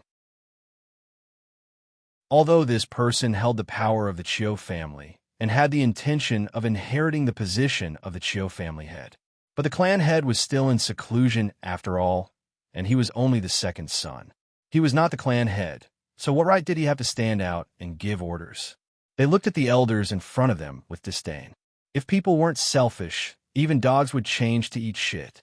Weren't these old things just taking advantage of the situation and flattering Chiu Yuanqing? It was because they saw that Chiu Yuanqing was likely to be the next clan head that they flattered him like this. When Chiu Yuanqing saw that Chiu Yuanming was no longer arguing, he assumed that Chiu Yuanming had given in like the clan elder. With a confident smile, he respectfully exchanged greetings with the clan elder and inquired about Chiu Feijin's situation before the scene dispersed. However, when Chiu Yuanming returned home and saw his bedridden and dying son, that irrepressible anger came out again. Listening to his old wife's sobs, Chiu Yuanming was distraught.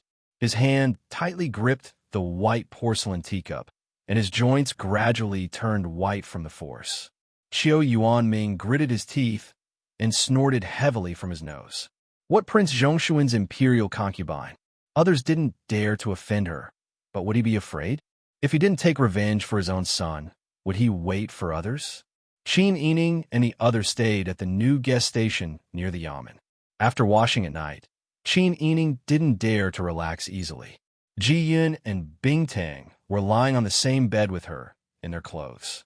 The three of them didn't fall asleep. I don't know how Brother Zhao and Brother Han are doing now. I don't know if the wet nurse is taking care of them carefully. They are so young, and I'm afraid that they can't adapt to the bumpy walk, right? Qin Yining's voice was low and soft, full of deep worry.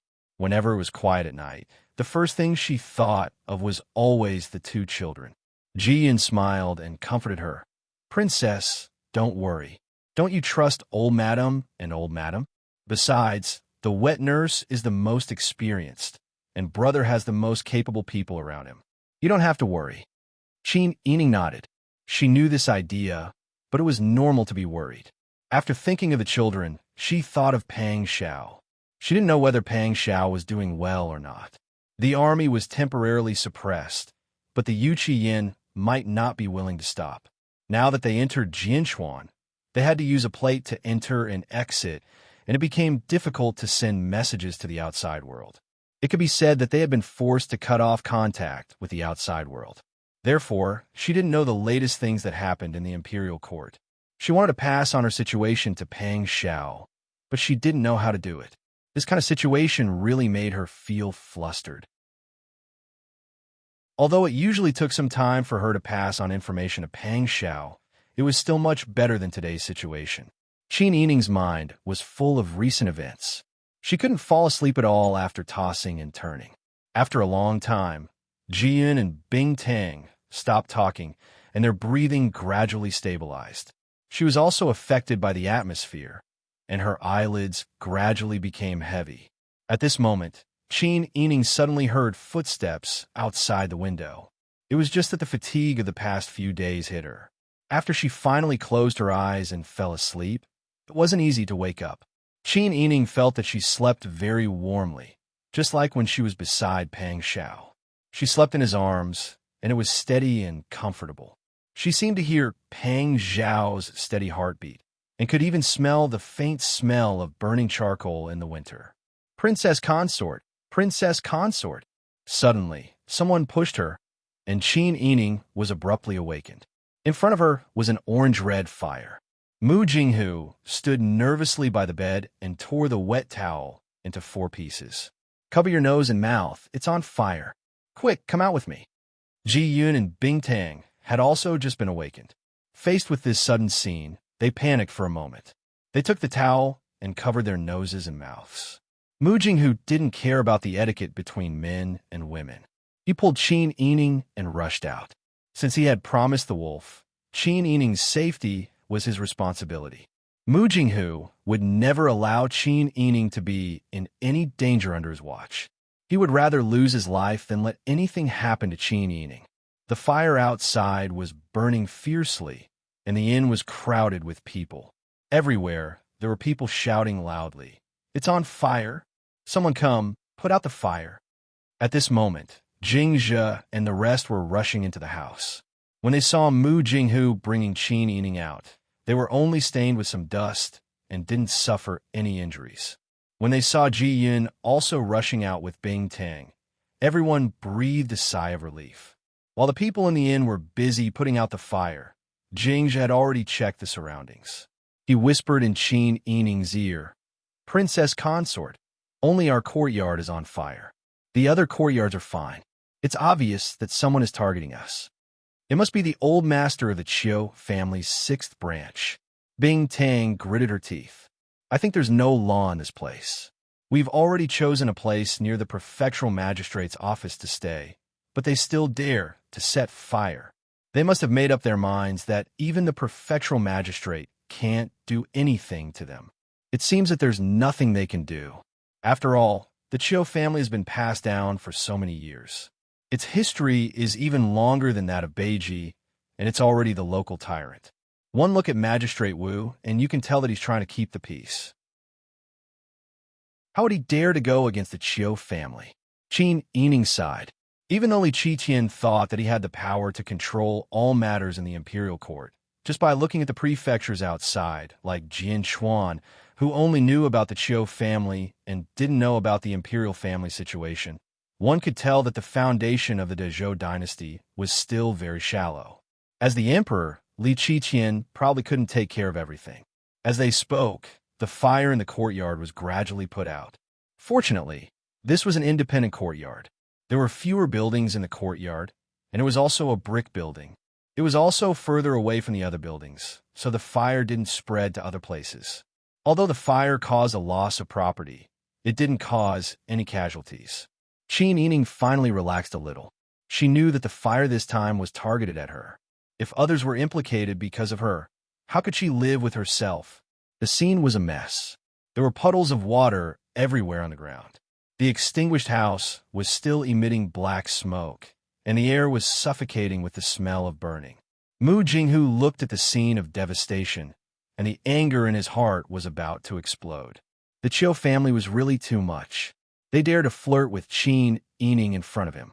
He only taught the lecher a lesson, but it actually led to the Chiu family's even more severe revenge. Mu Jinghu said with a gloomy face, "Let's find another place to stay. I don't think the inn is safe. It doesn't matter whether it's near or far from the magistrate's office. There's no need for that. We're not as familiar with the roads in the city as they are. If we go to a less populated place, things will be more difficult." Qin Yining said, "There's no need for us to leave. Let's stay here. I'll see if they can set the house on fire again." With such a big fire, Magistrate Wu still hasn't appeared. I think he's sleeping soundly. When I see Magistrate Wu tomorrow, I'll ask him in detail how he wants to solve the problem here. After all, she still had her status.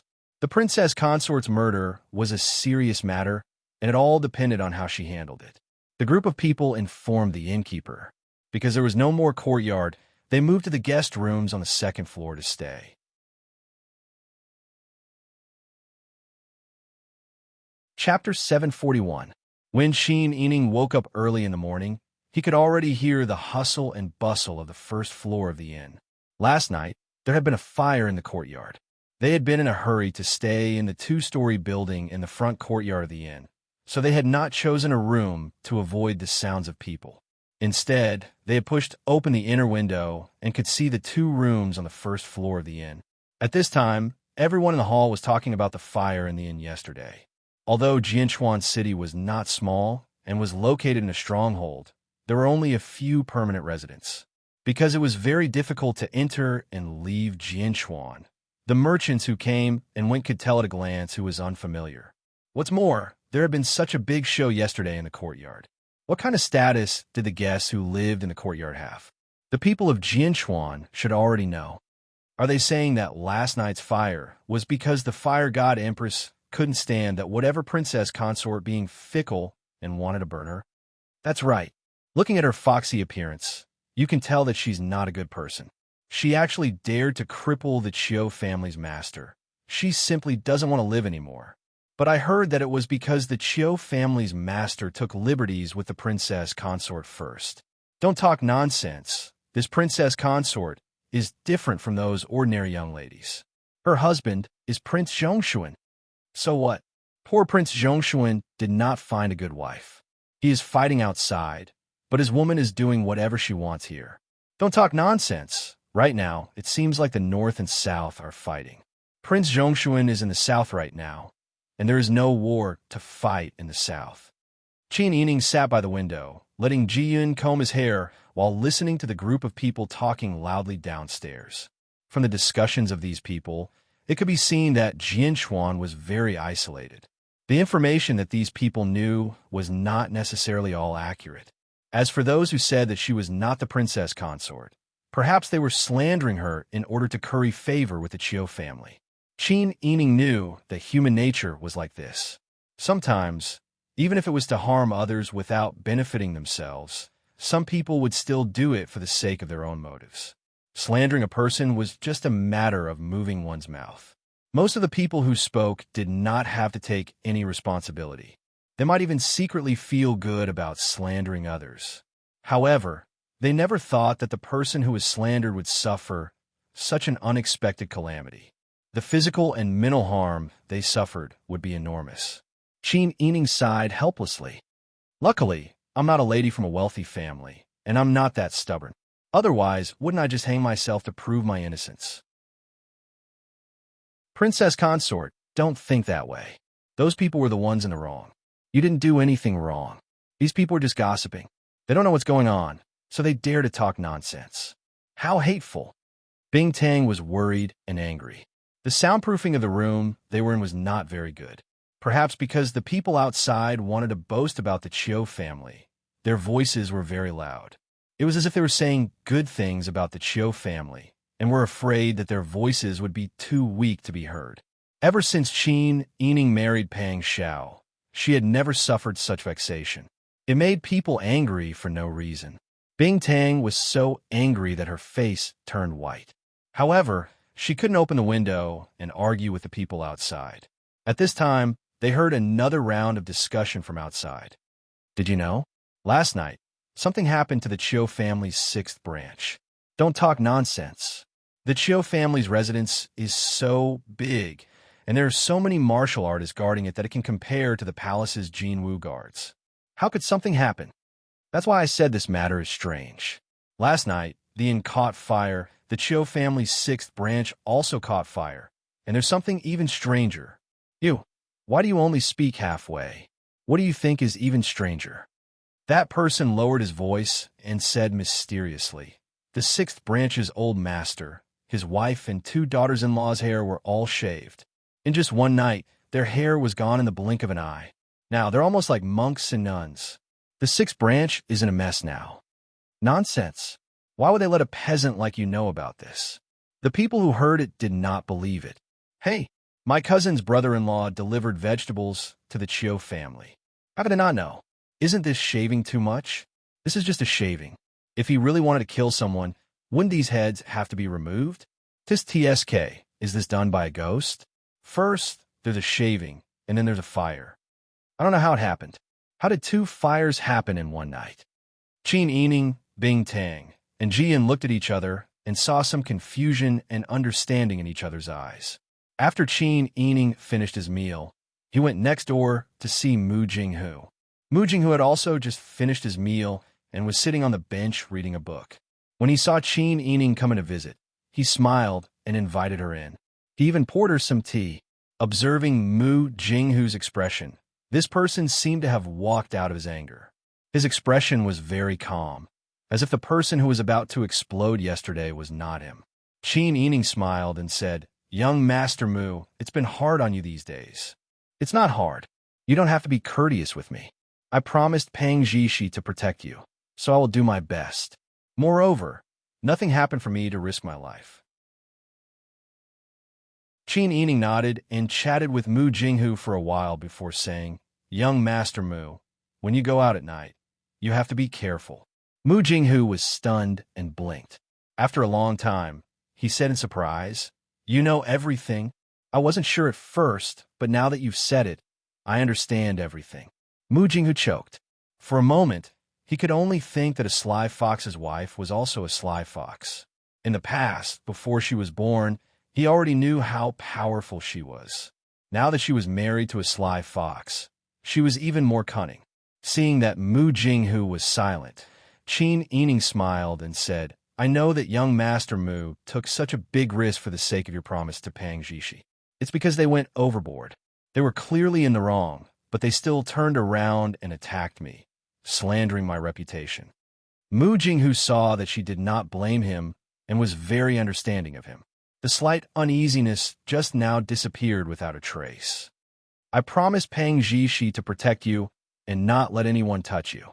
But that Xiu Feizhen not only touched you, but her family was also unreasonable and wanted to pull you. We were just being reasonable, but they actually dared to set fire and hurt you.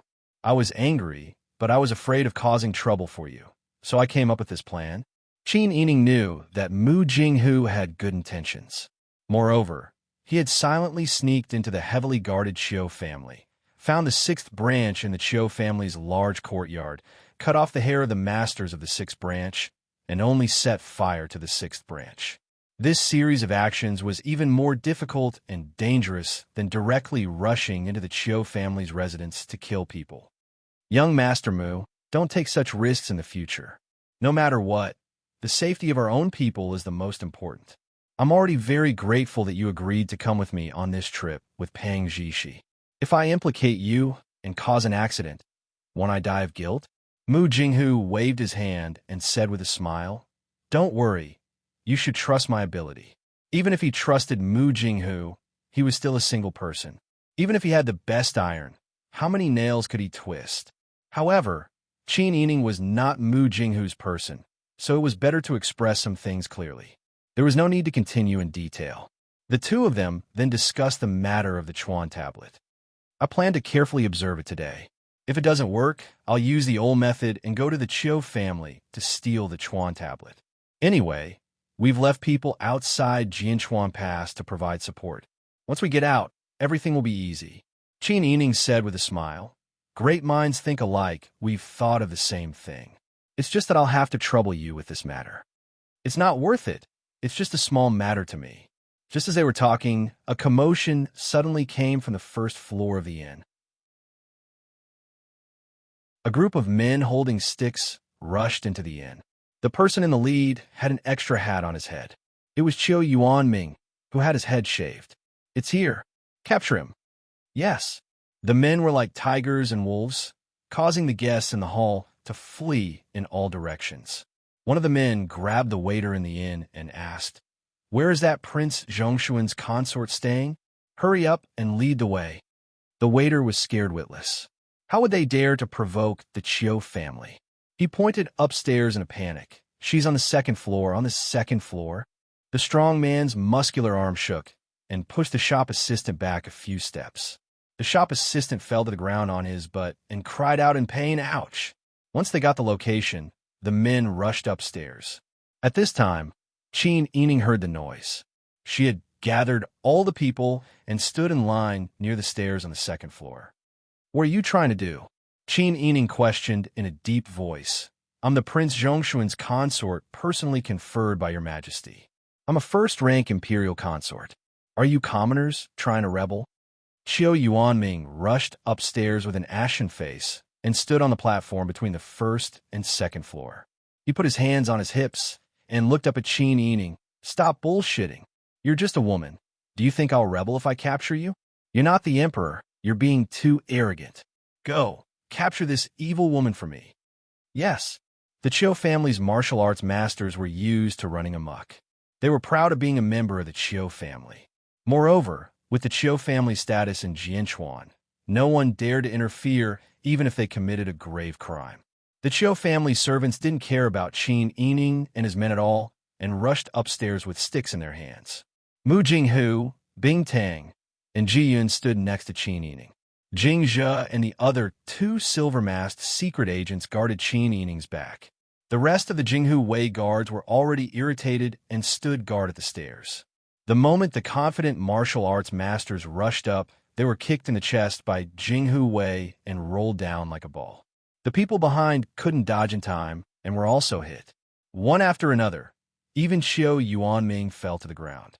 The hat on his head also fell off, revealing his inch-long head that was still hugging Qin Pai. Qin Yining laughed when he saw this. Chapter 742. Qiu Yuanming was already scared out of his wits when someone cut his hair in his sleep. The Qiu family was heavily guarded, but someone still managed to break in. If this situation was not corrected, he might not even know if his head was cut off in his sleep. There was also his wife and two daughters-in-law. How could they meet people when they were bald? He wished he could just tell the public that these three women wanted to convert to Buddhism and send them to the family temple. Now that he had fallen so hard, he was laughed at before he could get up. He was so embarrassed that his face turned red. Qiu Yuanming glared at the people upstairs and roared, Go! Charge! Charge! These are arsonists. They're the ones who snuck into the Qiu family and tried to steal. Capture them. Those who can take down that which will be heavily rewarded. Yes, master. After receiving the order, the martial artists guarding the courtyard thought of the heavy reward and got up one by one as if they had been injected with chicken blood. They roared and rushed forward. Their angry roars frightened the onlookers downstairs. However, the stairs were narrow, and the Jinghu Wei were each 1 against 10. They were very brave and good at fighting. With a group of people guarding the stairs, it was really difficult for the guards to break through in a short time. Unless they could get the guns of the Shunji battalion, it was simply a fool's dream to catch Qin Yining. Qiu Yuanming also saw that this could not go on, so he turned around and gave a few orders to his subordinates. At this moment, there was a commotion in front of the inn. Magistrate Wu, whom she met once yesterday, and Qiu Yuanming, who was wearing a royal blue round-collared robe, came together with his subordinates and guards of the Qiu family. As they walked, the two of them whispered something, which showed that they were very close. Qin Yining originally looked relaxed. Seeing Qiu Yuanming like this, it was as if he was looking at a clown. But when she saw Qiu Yuanqing and Magistrate Wu together, and then carefully observed their expressions when they talked, she found that Magistrate Wu's attitude towards Qiu Yuanqing was very respectful and cautious. It was not like the attitude of a court official towards a commoner, but like a servant towards his master. Seeing this, Qin Yining's heart sank. In this place, the Qiu family was powerful, and if the local government didn't dare to come forward to uphold justice, then everyone else could only suffer losses, unless she could lower herself to cater to the Qiu family. But she, Qin Yining, was a person who wouldn't give in. Magistrate Wu and Qiu Yuanqing frowned when they saw the commotion at the stairs. "Stop!" Qiu Yuanqing bellowed as he shot a glance at his followers.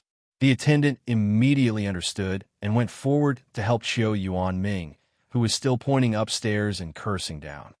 "Cousin Ming, what are you doing? Since you were frightened yesterday, you should recuperate well. There's so many people here. Even if you don't think about anything else, you should think about the reputation of the Qiu family. Don't make such a ruckus." Qiu Yuanqing's voice was so low that only a few people nearby could hear it. Qiu Yuanming was still angry, and he spat on Qiu Yuanqing's face. "Bah, you bastard, you're up to no good. Your nephew was disabled. Your sister-in-law and I, and 2 niece-in-law were all shaved overnight, and we were almost burned to death. You don't care about anything, and you even make sarcastic remarks. Are you still a human?" Qiu Yuanqing's face was covered with saliva, and he took the wet handkerchief from the attendant to wipe his face in disgust. His patience was exhausted. "Cousin Ming, you are so angry that you are confused. Even if the Prince Zhongshuan ordered someone to set the fire, the magistrate will deal with it. It is not your turn to make trouble in the city. Aren't you making trouble for the magistrate by doing this?" Hearing this, Magistrate Wu immediately understood Qiu Yuanqing's intention. He went forward and cupped one hand and the other before his chest. "Princess, you have done such a thing, so I have to take you back to investigate carefully." "Princess, what should we do?" Several people around her were already angry, and they asked Qin Yining in a low voice. It seemed that as long as she nodded, the silver-masked spy and Jinghu Wei would turn into hungry tigers and hungry wolves and pounce on the sheep downstairs. Qin Yining's brain was working fast. Magistrate Wu had already taken the Qiu family side without distinguishing right from wrong. Not to mention Qiu Yuanming, that idiot. He could not represent the Qiu family. Qiu Yuanqing seemed to want to arrest all of them. He was polite yesterday, but changed his mind overnight. Qin Yining did not know why Qiu Yuanqing suddenly changed his attitude, but she knew that they were now facing the biggest family in Jianchuan and the local magistrate. Looking at the anxious and angry faces of the people around her, Qin Yining pursed her lips and did not give the order immediately. Although Qiu Yuanqing had brought a limited number of people to the inn, the Qiu family was so powerful that they had plenty of people. A strong dragon could not defeat a snake in its old haunts. If they fought head-on, even if she had brought all the peerless masters with her, she was afraid that she would be at a disadvantage in the end. Qin Yining was not an impulsive person. Even if she had integrity and dignity, this integrity and dignity could not be achieved by sacrificing the lives of the people around her. If she was alone, she could not care less. But the people around her were innocent, and she could not implicate them. Thinking of this, Qin Yining said in a low voice, "Where there is life, there is hope. Don't be impulsive and listen to my orders." Several people understood Qin Yining's meaning. Although they felt aggrieved, this was indeed the wisest choice at the moment. Qin Yining said, "Magistrate Wu, this king's wife thinks that you are an honest and upright official and has always had hope in the government. Is this king's wife's fault? I believe that the magistrate, who lives not far from here, must have seen the fire in the courtyard of the inn last night, right? But why was it that at such a close distance, from the moment the fire started to the moment it was put out, I didn't see Magistrate Wu's figure appear at the scene of the fire? You can say that it was all a coincidence, but what about now? Someone brought people to commit murder on the street and slandered this king's wife without any evidence. As an official of the imperial court, you did not investigate carefully and even brought people to arrest me. What Does Magistrate want to make a confession under torture? Qin Yining's words pierced Magistrate Wu's heart, and he was speechless.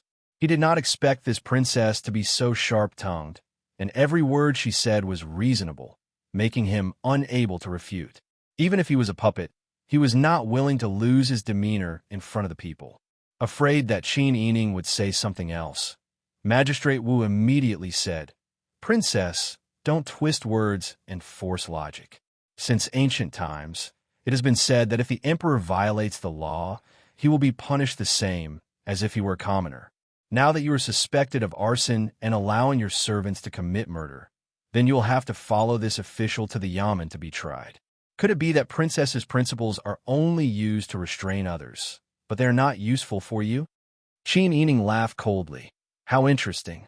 Since the magistrate has invited this king's wife to visit the yamen, I naturally can't embarrass you. But you have to think clearly. Everything has a cause and effect, right?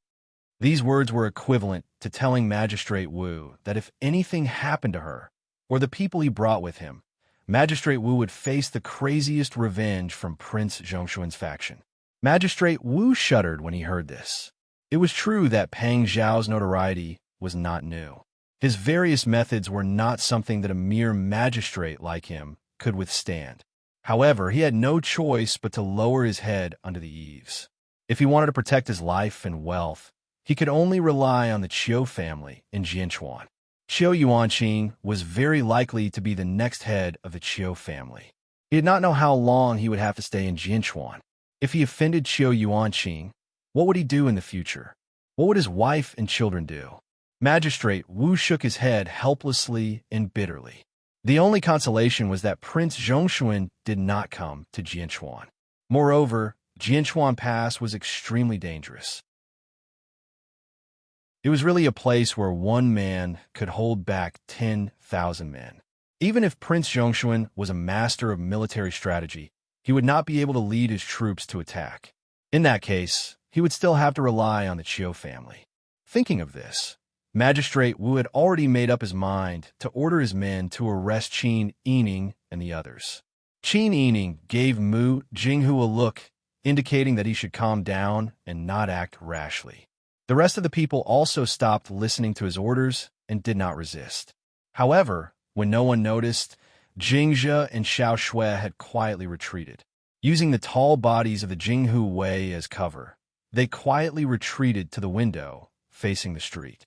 After carefully observing the situation outside, they quietly sneaked out like two inconspicuous shadows. Because of the verbal confrontation between Qin Yining and Magistrate Wu, the people present at the scene were all focused on these two people. They did not notice that two people had quietly disappeared beside the tall and sturdy Jinghu Wei. Qin Yining led his men downstairs and followed Magistrate Wu, Qiu Yuanming and Qiu Yuanqing out of the inn without any resistance. Qin Yining asked, "Magistrate Wu, how many days do you plan to solve the case? This king's consort may look gentle on the surface, but she is actually soft-hearted and easy to talk to. But she is not without a temper. You accuse me of arson and murder for no reason, and you dare to frame me without any evidence. I can understand it as a slip of the tongue because you are too tired and worried. However, I will cooperate with you, so don't push your luck." Magistrate Wu's face turned red. He already had a guilty conscience, and this time, it was all to cooperate with Qiu Yuanqing that he went to arrest them. After Qin Yining's words, Magistrate Wu felt even more ashamed. Qiu Yuanqing timely broke Magistrate Wu's embarrassment and said, "The princess is a noble. Even if she has done something wrong, she can't be locked up in the prison of the magistrate's office. Magistrate Wu, can you give me some face and allow the princess to live in the guest house of the Qiu family? In this way, it will be more convenient for Magistrate Wu to interrogate, and the princess will not be wronged." Magistrate Wu nodded happily. He did not want to serve such a sharp-tongued person. Wouldn't it be better to live in the Qiu family? Hearing this, Qin Yining became more vigilant in his heart. He now realized that Qiu Yuanqing's purpose might not be to avenge Qiu Feizhen or Qiu Yuanming of the Sixth Branch.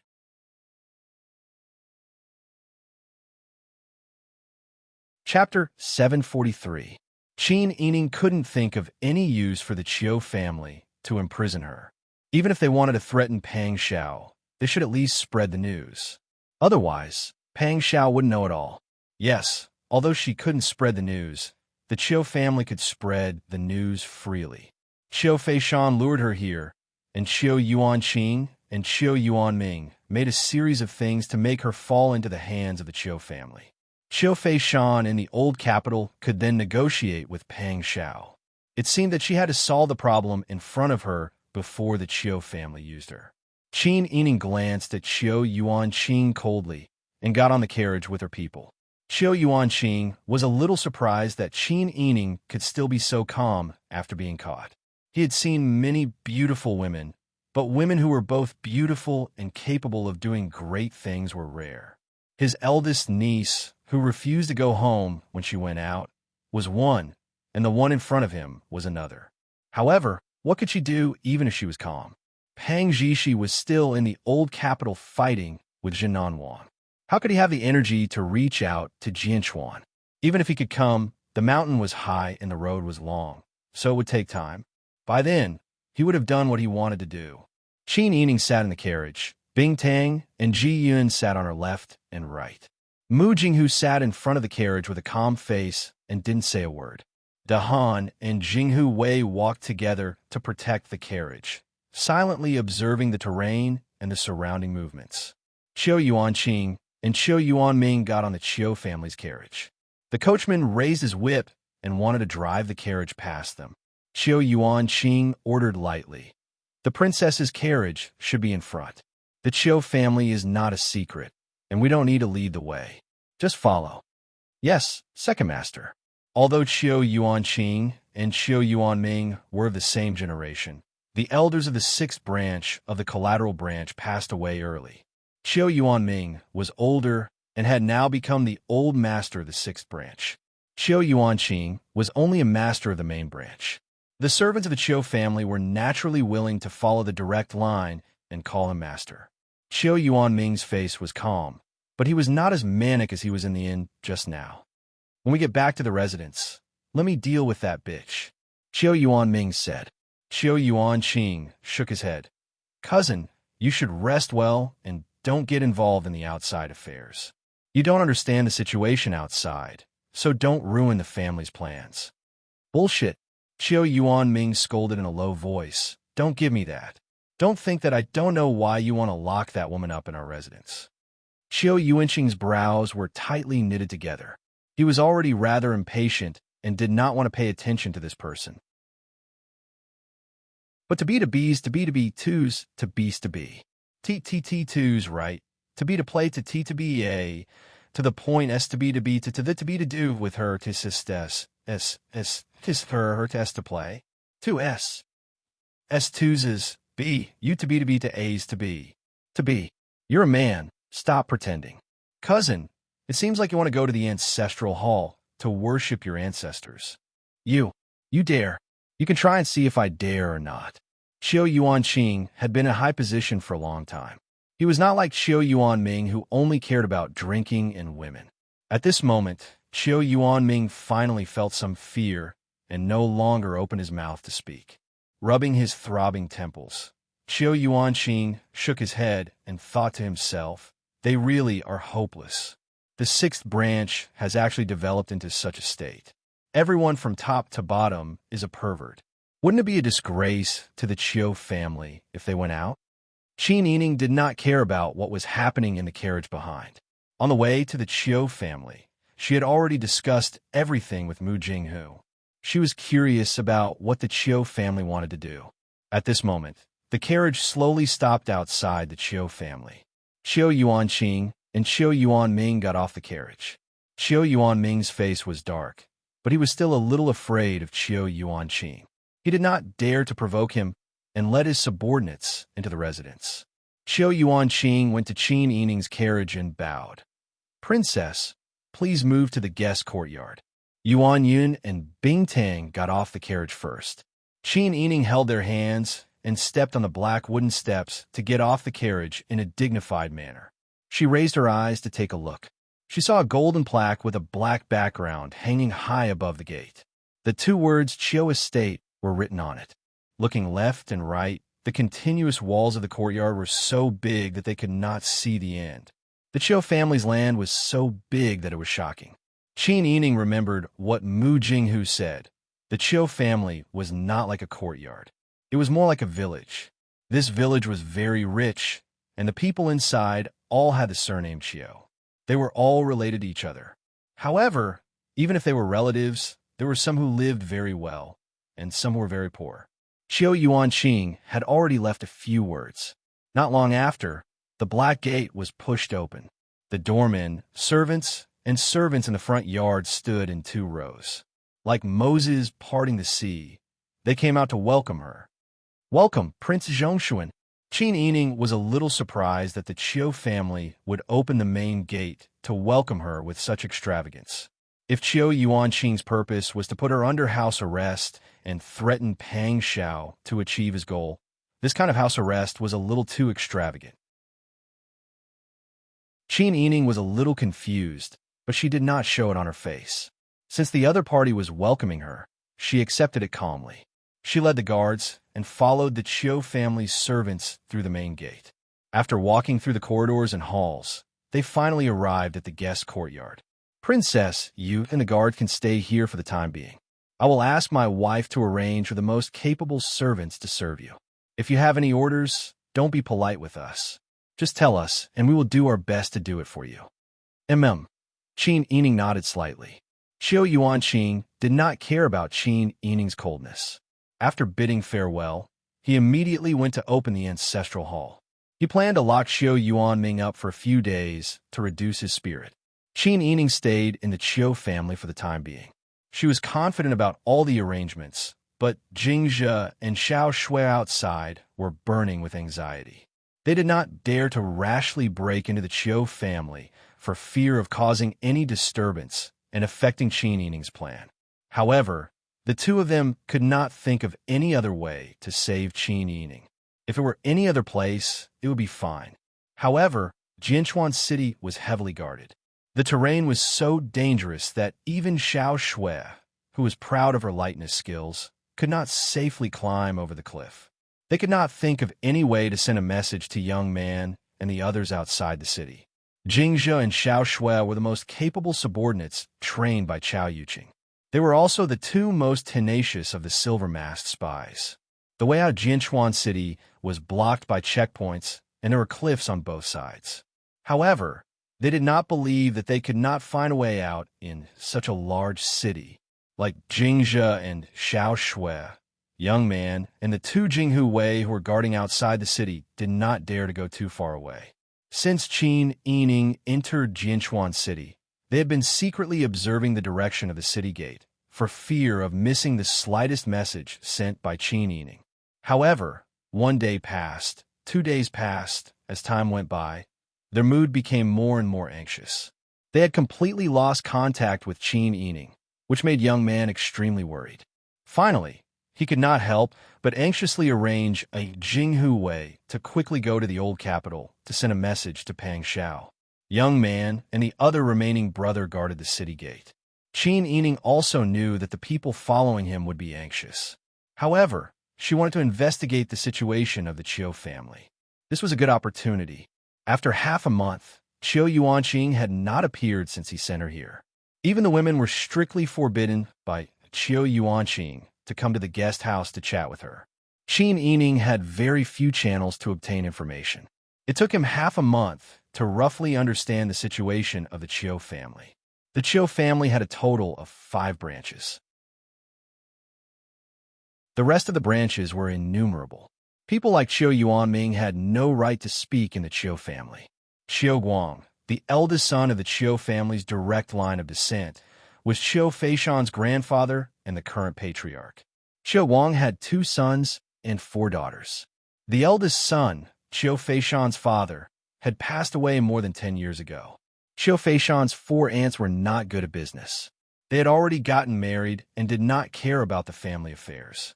Therefore, the position of the patriarch, which was supposed to be passed to the eldest son of the direct line of descent, was likely to fall on Qiu Yuanqing.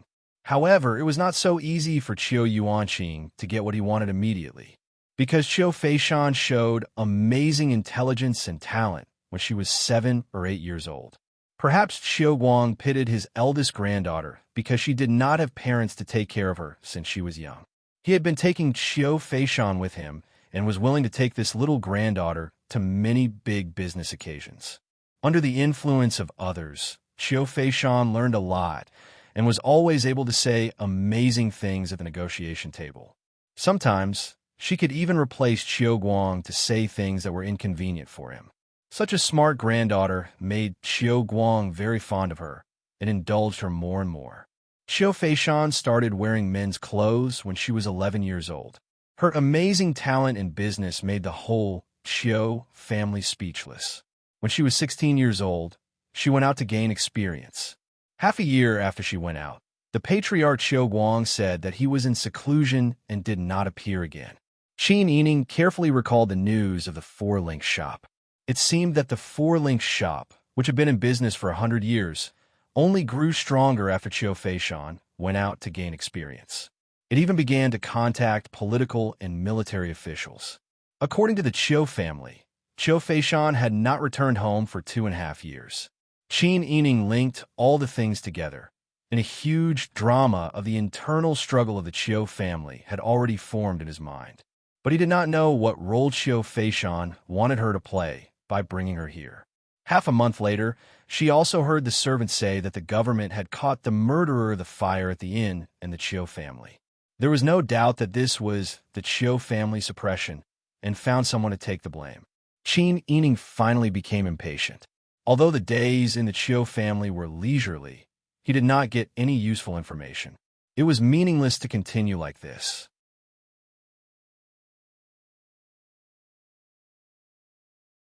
Chapter 744. Late at night, on the 18th day of the 7th month, the bright moon hung high in the branches and cast mottled shadows on the ground of the guest courtyard. The Qiu family's large village-like residence was completely silent. There were the occasional sounds of insects in the grass. Everything seemed peaceful and quiet. Several guards holding lanterns passed through the alleys outside the walls of the guest courtyard. Everyone was yawning. Let's not go to the east side courtyard. Our Qiu Fu has been here for more than 100 years. Those rascals aren't blind. Who dares to cause trouble in the Qiu family? In any case, ever since I started working, nothing like that has ever happened. Other than the 6th branch catching fire a while ago, Master even had people shave their heads. A few of the guards covered their mouths and let out muffled chuckles. That's because their sins are too deep. Even the heavens can't bear to see them do evil and gave them this kind of punishment. Shu, do you have the life to discuss Master's private matters? Why aren't you shutting up? The conversation of the guards was interrupted by the leader. After a few words, everyone became more spirited. After walking around half of the courtyard, they went back to rest. A moment later, the door to the guest courtyard side room was silently pushed open. A black shadow flashed by. In the night, it was like a black gust of wind flying over the roofs and walls. Not long after, a wave of noise came from the direction of the 6th branch. The orange light of the fire lit up the night sky. Inside the room, Qin Yining was dressed neatly. The black collared short brown skirt outlined her curvaceous figure. Under the snow-white collar was a slender and long neck. Her long black hair was neatly tied up in a bun. She did not wear any jewelry, clean and valiant. When Qin Yining bent down to put on her soft boots, Bing Tang handed a small porcelain bottle to Qin Yining. If you encounter any danger later, sprinkle this medicine over. This is a special itching powder. I guarantee that the person who touches it will scratch their skin. I know, but what if this medicine gets on my body? Don't be afraid. There's an antidote in the reading that was just given to Wang Fei. Even if Wang Fei scratches it with her hand, she won't feel itchy. Bing Tang was good at treating illnesses, but it was also good at using poisons. Recently, it had been addicted to using itching medicine. Tonight, they had purposely created a commotion in the inner residence to create a diversion and take the opportunity to escape. Along the way, It was inevitable that they would encounter some guards who were too busy to deal with them. At that time, Bingtang medicine would be of great use. Let's go. The door creaked, and Mu Jinghu, who was dressed in black, flashed in. Everything has been arranged. Qin Yining asked in a low voice. How are things over there? We've already lured them over. Don't worry, I didn't kill anyone. I just beat up those who were rude to you that day. Mu Jinghu had just beaten someone up and was in a good mood. His tone was unprecedentedly relaxed. Qin Yining didn't know whether to laugh or cry when he saw how childish he was. He didn't expect Mu Jinghu to be so vengeful. After such a long time, he still hadn't let it go. He even came up with all kinds of childish ways to take revenge. Perhaps Qin Yining was used to being decisive in killing. Although he didn't disregard human lives, he didn't have any sympathy for those who deserved to be punished. Was she really a cold-hearted person now? Qin Yining didn't say much about Mu Jinghu. Anyway, since Mu Jinghu could do this, he must be mentally prepared. The group of people left the guest house. The strong Jinghu Wei all carried bags on their backs. They were afraid that Qin Yining's horse carriage wouldn't be able to drive them away. Many things couldn't be brought along, so they specially prepared them. Ji Yun and Bing Tang didn't need to bring any luggage. The Jinghu Wei were all ready. The route was already planned by Mu Jinghu. When the group reached the wall, Mu Jinghu whispered, "Excuse me." Without another word, he led Qin Yining over the wall. Sending Cloud had his own martial arts, so he naturally didn't need anyone to help him. He took a few steps back and ran quickly. Then, he nimbly jumped up and used the wall as leverage to flip himself over. At the same time, Jinghui also jumped over the wall with Bing Tang. Everyone arrived outside the wall. Mu Jinghu pointed in a direction, and everyone quietly went in that direction. There was a horse carriage prepared by Mu Jinghu. Mu Jinghu was highly skilled in martial arts. Many nights, when no one was paying attention, he secretly left the Chiu residence to investigate. No matter how many guards there were in the Chiu residence, they didn't notice. This time, they were going to a deserted temple on the outskirts of the city, chosen by Mu Jinghu. There were few people here, and there was a water source around. After discussing with Qin Yining, they decided to stay here for the time being, and then find a way to leave Jianchuan City. I also want to use the Chuan tablet. Why don't we go back and steal it from the Chiu residence? Mu Jinghu said. Qin Yining shook his head and said, "Do you still remember? After we used the Chuan tablet, we were immediately discovered to have a close relationship with Qiu Feishan. The people in this city must have some other way to distinguish us. If we rashly steal the Chuan tablet, we might be discovered. When the time comes, we will be detained at the city gate and lose our freedom. If we want to use the Chuan tablet, we have to think about it carefully." Mu Jinghu sighed and said, "Things are getting more and more complicated. I didn't expect that it would be difficult to get out after entering Jianchuan." Yes, who would have thought? Qin Yining frowned worriedly. After we came in, we were completely cut off from the outside world. I don't know anything about the outside world now, and I don't know what happened in the imperial court. Princess, isn't that Jingzhe and Xiao Shui? Jiyan pointed at the people in the bushes in front of them. Mu Jinghu took a look and was able to identify them before the others could see in time. It's them. I came out yesterday and made an appointment with them to meet here. As he spoke, everyone had already met. Jingzhe and Xiao Shui were very excited when they saw Qin Yining. They cupped their hands and bowed. "Princess, are you okay these days?" "I'm fine. Aren't I doing well? Let's go to the ruined temple first." Everyone nodded in unison. Once everyone was gathered, Qin Yining also relaxed. The group quickly arrived at the ruined temple. After checking the surrounding terrain and confirming that it was really safe, they left someone to guard outside and went into the temple to settle down. This temple had not been renovated for a long time. In the middle of the temple, there was a clay bodhisattva with cobwebs hanging from its body, standing in the dilapidated hall with a compassionate look in its eyes. Half of the roof tiles had fallen off, not to mention the dilapidated and mottled walls and the lattice windows that only had window frames and no window lattices left. A ray of bright moonlight shone through the hole in the roof onto the clay bodhisattva statue, adding a sense of peace and tranquility to the place. Qin Yining looked up at the bodhisattva statue, then put his palms together and knelt down. Bing Tang and Ji Yun also knelt down and bowed. During this time, Jinghu Wei and the others went to collect firewood. Jing Zhe lit a fire in the middle of the ground and spread some hay on the ground. We escaped in a hurry. Sorry for the inconvenience, Princess. It's not a problem. Qin Yining smiled. I used to live in the wilderness for so many years. This kind of relief is already very good for me at that time. Everyone gathered around the bonfire and sat down.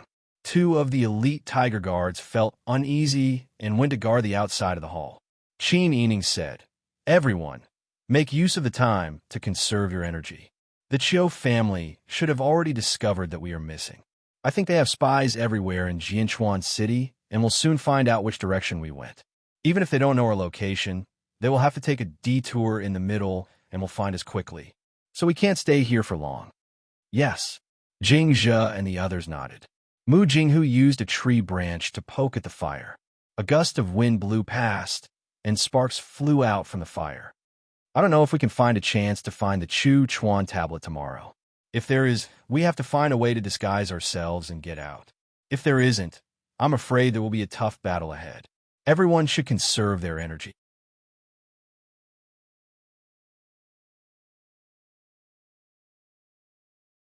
Chapter 745. If you meet with any danger outside, how are we going to explain it to you? Come, follow us back to the Chiu family. As Chiu Yuanqing spoke, he gestured for his men to surround Qin Yining. Ji Yun and Bing Tang nervously shielded Qin Yining behind them. Mu Jinghu also had one hand on his belt, ready to draw his sword at any time. Jing Zhe and the rest, as well as the Jinghu Wei, had already drawn their weapons and were ready for battle. However, Qin Yining chuckled and pushed aside the people protecting him.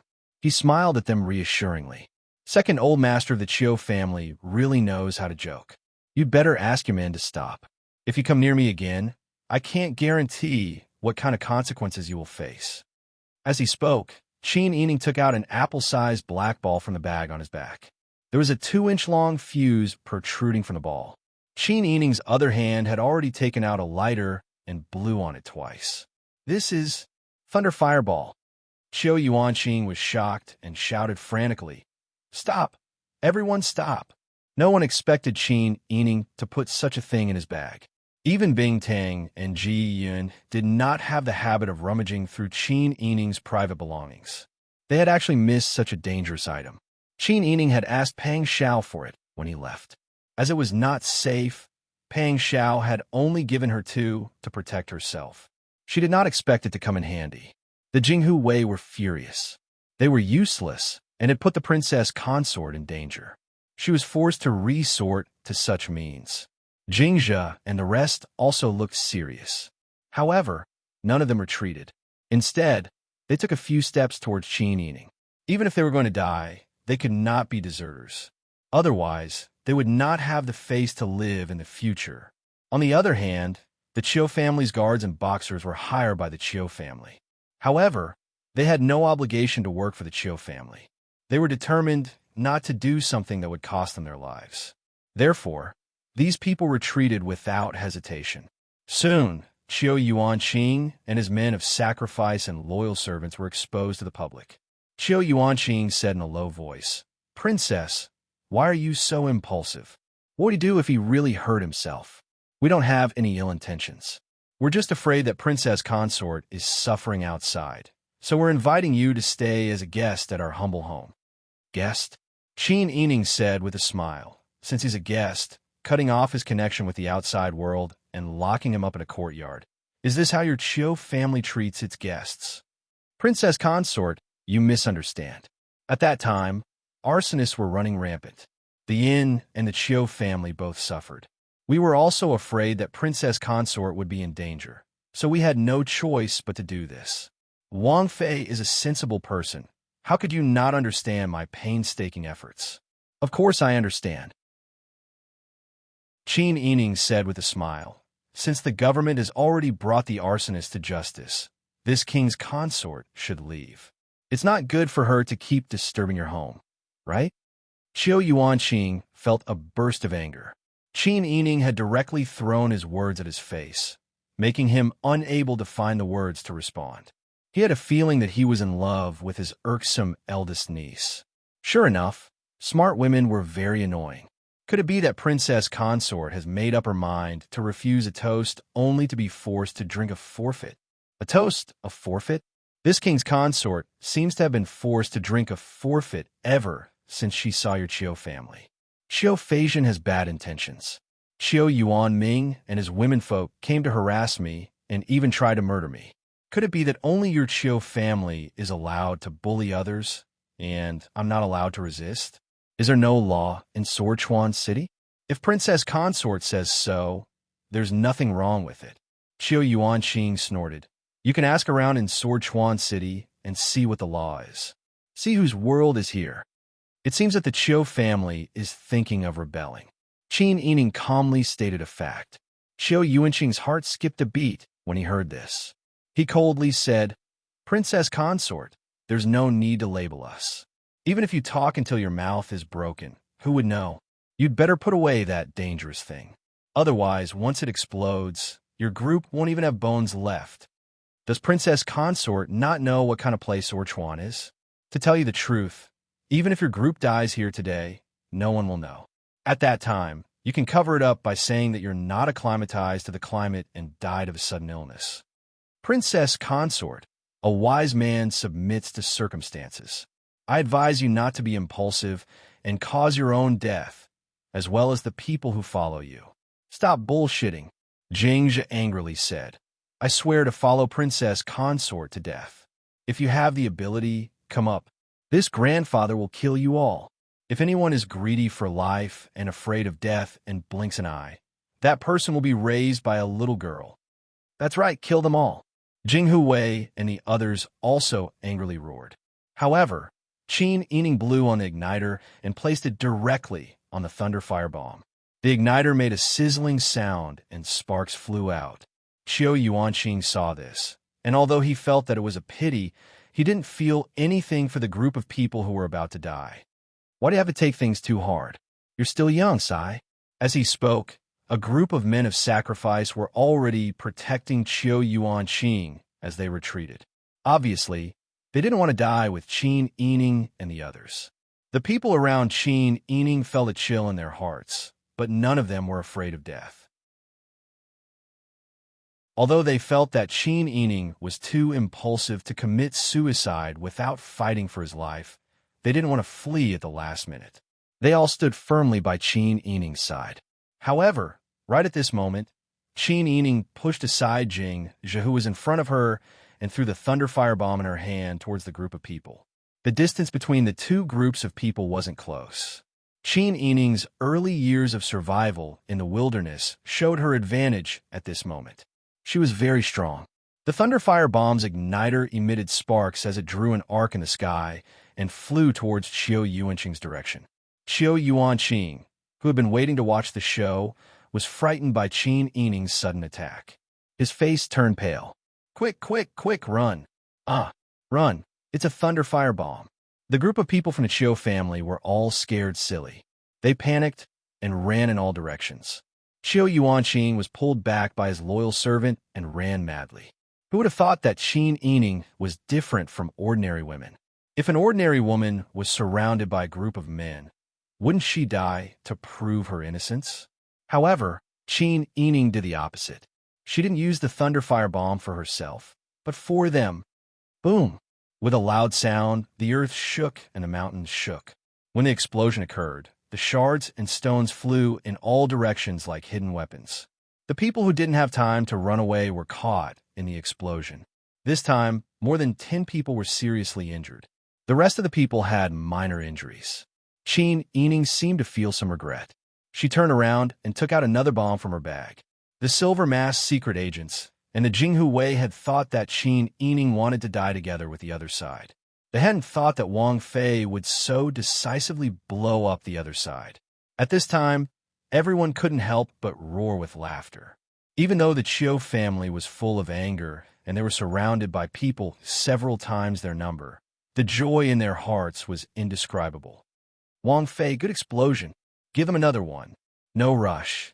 Qin Yining smiled lightly. Qiu family's second master, please have your people move aside. Qin Yining blew on the igniter again and adjusted the direction of the fuse. He could use it again at any time. Qiu Yuanqing gritted his teeth and said angrily, I didn't think that Prince Zhongshuan's consort would be so ruthless. Your man brags about his love for the people everywhere, but you kill the innocent. Aren't you afraid of being laughed at? What a joke. Even your majesty has to praise me for dealing with rebels. Fine. You committed all kinds of atrocities and kidnapped women.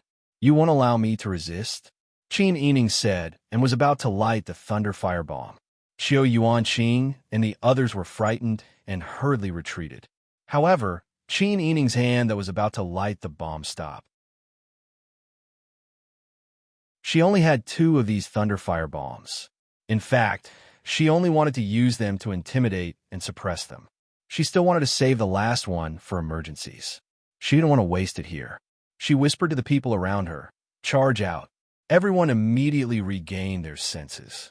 Mu Jinghu grabbed Qin Yining's arm and left. The rest of the people also protected Bingtang and Ji Yun respectively. When Qiu Yuanqing was still retreating with his men and could not react in time, they fled in the opposite direction. Qiu Yuanqing saw that Qin Yining had escaped and knew that he had fallen into a trap. He cursed this woman in his heart for being so cunning and hurriedly ordered the people around him to chase after them. However, the scene of the thunder firebomb explosion just now had a huge impact on everyone. The guards and attendants of the Qiu family were already scared out of their wits and were still running without looking back. The people around Qiu Yuanqing shouted a few words together to calm the people who were running away. When they looked back, they realized that they had escaped. Hurry up and chase after them. Qiu Yuanqing shouted angrily. Yes, everyone chased after them in a flurry. Their formation was scattered like a plate of loose sand. Qiu Yuanqing was so angry that he stomped his feet. His trusted aide beside him whispered, Second Master, please calm down. We are still familiar with the roads of Jianchuan City. There are only a few of them. How far can they run? Besides, even if they run to the city gate, they can't get out without a token. Don't worry, what if you hurt your body? Qiu Yuanqing only calmed down after the people around him comforted him. Thinking back to Qin Yining's actions just now, he finally realized what had happened. Qin Yining deliberately stirred up trouble and angered him so that he would lose his cool and be unable to make the right decision. What a cunning bitch. She was as annoying as Qiu Feishan. Chase after them. Qiu Yuanqing led his men and chased after them. Qin Yining's group did not have enough horses and only had 2 carriages. Most of the people had to follow the carriages and run as fast as they could. However, some of the other party's men rode on horses and chased after them. In a nauseating, bumpy carriage, Qin Yining grasped the edge of the window tightly and lifted the curtain to look back. When he saw the state of the pursuers behind them, he said to the people outside the carriage, Let's go faster and try to increase the distance between us. Some of them are on horses, some are on foot, and some are running fast.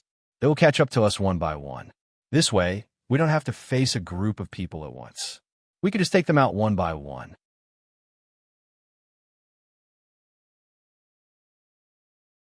Chapter 746. Jinghu Wei was very surprised. At such a critical moment, Qin Yining was still able to think of such a method. This made them feel admiration and a feeling of as expected. How could a woman who could make Wang Yi so fond of her be an ordinary woman who could be easily bullied? Just as Qin Yining expected, the first to catch up were a dozen people on fast horses. The Jinghu Wei were all military men. The more tense the situation was, the more excited they were. They were not afraid at all and rushed forward aggressively. Those who were chasing on horses were Qiu Yuanqing's most capable martial artists and bodyguards. Naturally, they were not weak. The Jinghu Wei went forward to stop them. Qin Yining's bodyguards were only left with Jing Zhe and a few others. Since they were entering Jianchuan City together, they naturally could not be separated. Moreover, even if Qin Yining left first, he could not leave the city without the Chuan tablet. Therefore, Qin Yining ordered them to slow down and wait for the Jinghu Wei to return. However, those people's martial arts were much stronger than they expected. Qin Yining looked back from the carriage and saw that Xiao Yuanqing's men were about to arrive. "Princess, what should we do? Let's leave first." Jian frowned and said, "If this continues, that group of people will soon surround us. Even if we leave first, we will not be able to escape. Everyone will be sacrificed for nothing. It's fine, I want to see what else they want." Qin Yining's voice was not timid at all. Instead, he said heroically, "At most, we will give them another one." They all knew that she was talking about the Thunder Fireball. Because they did not know how many she had, they thought that she had a lot of them and felt a little more confident.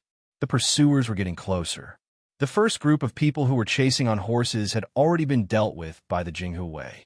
When the Jinghu Wei returned to Qin Yining's side, they could clearly see Qiao Yuanqing's men rushing over. They were majestic, and the weapons in their hands shone coldly under the sunlight. It was obvious that they did not intend to be kind. Qiao Yuanqing said in a clear voice, "Wang Fei, please stay and follow us back. Otherwise, I really can't guarantee the princess consort's safety. Even if I kill you today, no one will know who did it. There is nothing in this Sword Chuan city that my Qiao family cannot do." As Qin Yining spoke, he suddenly heard the sound of footsteps coming from the direction he had fled. Qin Yining looked back and saw a group of people with weapons in their hands. They were not familiar with the terrain, but the other party had a clear advantage in this regard. They had already set up an ambush on Qin Yining's escape route. Qin Yining's escape route was blocked from both sides. Qiao Yuanqing laughed proudly. "Why bother? In Sword Chuan City, you have to abide by the rules of Sword Chuan City. Could it be that the Qiao family doesn't treat you well, so you have to run away? This time, if they were captured, they might not be treated the same as before. Don't regret it." Qin Yining saw that the situation was not good, and he was already thinking of a countermeasure. It was not impossible to break through, but the people around her would definitely be injured. What's more, even if she broke out, she would not be able to leave the city without the Chuan tablet. There was no need to let the people around her die in vain. Although Qiao Yuanqing wanted to kill her, before she made the best use of everything, he would not really kill her. He would definitely keep her and continue to make use of her. At least she could keep her life. At this juncture, it was not the time to be a hero or stubborn. Only by keeping her life, she could leave Sword Chuan City and see Pang Xiao and her 2 children. Qin Yining thought of this and was about to speak. But at this time, the sound of hurried horse hooves came from behind them. Just by listening to the sound, one could tell that there were many people coming. Looking back, they saw a group of 100 people riding on horses. The people on the horses were all dressed in dark blue short clothes, holding sticks and swords in their hands. The leader of these people was a white horse, and a handsome young man in blue was sitting on the horse. The closer they got, the clearer it was that the leader was Qiao Feishan. Qin Yining narrowed his eyes. Although he was in a trap, he calmed down and wanted to see what kind of medicine Qiao Feishan was selling in the gourd. "Stop!" Qiao Feishan sat on the horse, looking valiant and formidable, and her voice was filled with a powerful momentum. In the blink of an eye, more than 100 knights appeared in front of them. They were like 2 scimitars inserted into the 2 sides of the team, protecting Qin Yining and confronting Qiao Yuanqing's people on both sides. Qiao Feishan jumped off the horse, threw the reins, and asked in a loud voice, "Second uncle, what is the meaning of this? Why are you neglecting the guests I invited?" Qiao Yuanqing did not expect that Qiao Feishan, who had not returned home for more than 2 years, would suddenly appear at this time. The most important thing was that he did not know when Qiao Feishan entered the city. He had his own spies in Sword Chuan Pass, so everything he wanted to know could not escape his eyes. Qiao Feishan's sudden appearance made Qiao Yuanqing's face tense, and his heart was also raised. Qiao Yuanqing sneered. "What a joke! When did I neglect your guests? Recently, there have been arsonists running rampant in Sword Chuan. In order to protect your guests, I invited them back to the house, arranged a clean guest house, and provided them with good food and drink. In the blink of an eye, they want to leave and even put a big hat on our Qiao family. Tell me, How can I not interfere in this matter? Qiu Feishan said lightly, "Second uncle, why are you twisting words and forcing logic? What exactly have you done? Do you think everyone is a fool?" Taking a step forward calmly, Qiu Feishan said in a clear voice, "The guests I invited back are for the long-term interests of our family, and they want to discuss a big cooperation with the Prince Zhongxun. Second uncle, you don't care about the family, but instead ordered people to offend them. What is second uncle's intention? Don't tell me you want to make the Qiu family into an unrighteous place, and let everyone see the Qiu family as a joke. You, Feishan, I didn't expect you to be so sharp-tongued after not appearing for so many years, to put a hat on people. How can you say that I ordered people to offend a princess? If you didn't instigate, why would Qiu Feishan dare to take liberties with the princess? Since you knew that Qiu Feishan had made such a big mistake, why didn't you do anything about it? Why didn't you punish her as a warning to others? Not only did you cover up for her, but you also want to bite back and put the victim's family under house arrest. I was busy with business outside, and was indeed not at home for a long time. Grandfather didn't come out to preside over things. So, is this how second uncle manages the Qiu family? If this goes on, what rules will the Qiu family have? Don't you dare slander me." Qiu Yuanqing gasped for breath. Qiu Feishan said, "It seems that if the evidence is not in front of you, second uncle will not admit his mistake." Qiu Feishan said and waved behind her. The two men sitting on the horse immediately threw the two sacks on the ground. The two sacks fell to the ground, making a plop sound, followed by a muffled groan. Someone came forward to untie the sacks. Then he pulled the person inside out. Qin Yining took a closer look and found that it was Qiu Feishan and Qiu Feixiong. It was the two of them who went to invite her that day. Although Qiu Feixiong didn't offend her, his eyes and words at that time were very obvious. Qin Yining squinted at Qiu Feishan. Some guesses vaguely emerged in his mind. Qiu Feishan stepped forward at this time and pointed to the two people on the ground. Whether second uncle did anything or not, it's best to ask them. At this time, Qiu Feixiong sat up in a daze. He covered his back and shoulders and cried out a few times in pain. When he looked up, he saw such a big scene in front of him, and then saw Qiu Feishan and Qiu Yuanqing were both there. He hurriedly said anxiously, "It's not me, it's not me. Feishan, you have to believe your cousin. He is not that kind of person. Although I have a little business, I don't dare to instigate Feishan to be rude to the princess for no reason. This matter, it's all. Qiu Feixiong was like a prisoner on a dead end, looking for a way out. Suddenly, he turned back and pointed to Qiu Yuanqing, shouting, "It's second uncle, he asked me to instigate Feishan." Feishan is originally a womanizer. When I said that, he fell into the trap. It's all second uncle's fault. Qiu Feishan was kicked to death. It was not easy to save his little life. He was tied to the back of the horse like a cargo and thrown directly to the ground. At this time, he almost fainted. When he heard Qiu Feixiong's words, he was angry and scolded on the spot. "You're not a thing. Are you a brother or not? You actually listened to second uncle's instigation to harm me. If I knew this, I would never listen to you. Feishan, don't be angry. I had no choice. It's all second uncle's fault." Qiu Feixiong and Qiu Feishan both cried. Qiu Yuanqing's face was already ashen. "Shut up. You two don't talk nonsense and frame me." Qiu Feishan coldly said, "Whether it's framing or not, second uncle knows in his heart. Even if you quibble, your actions have caused harm to the princess.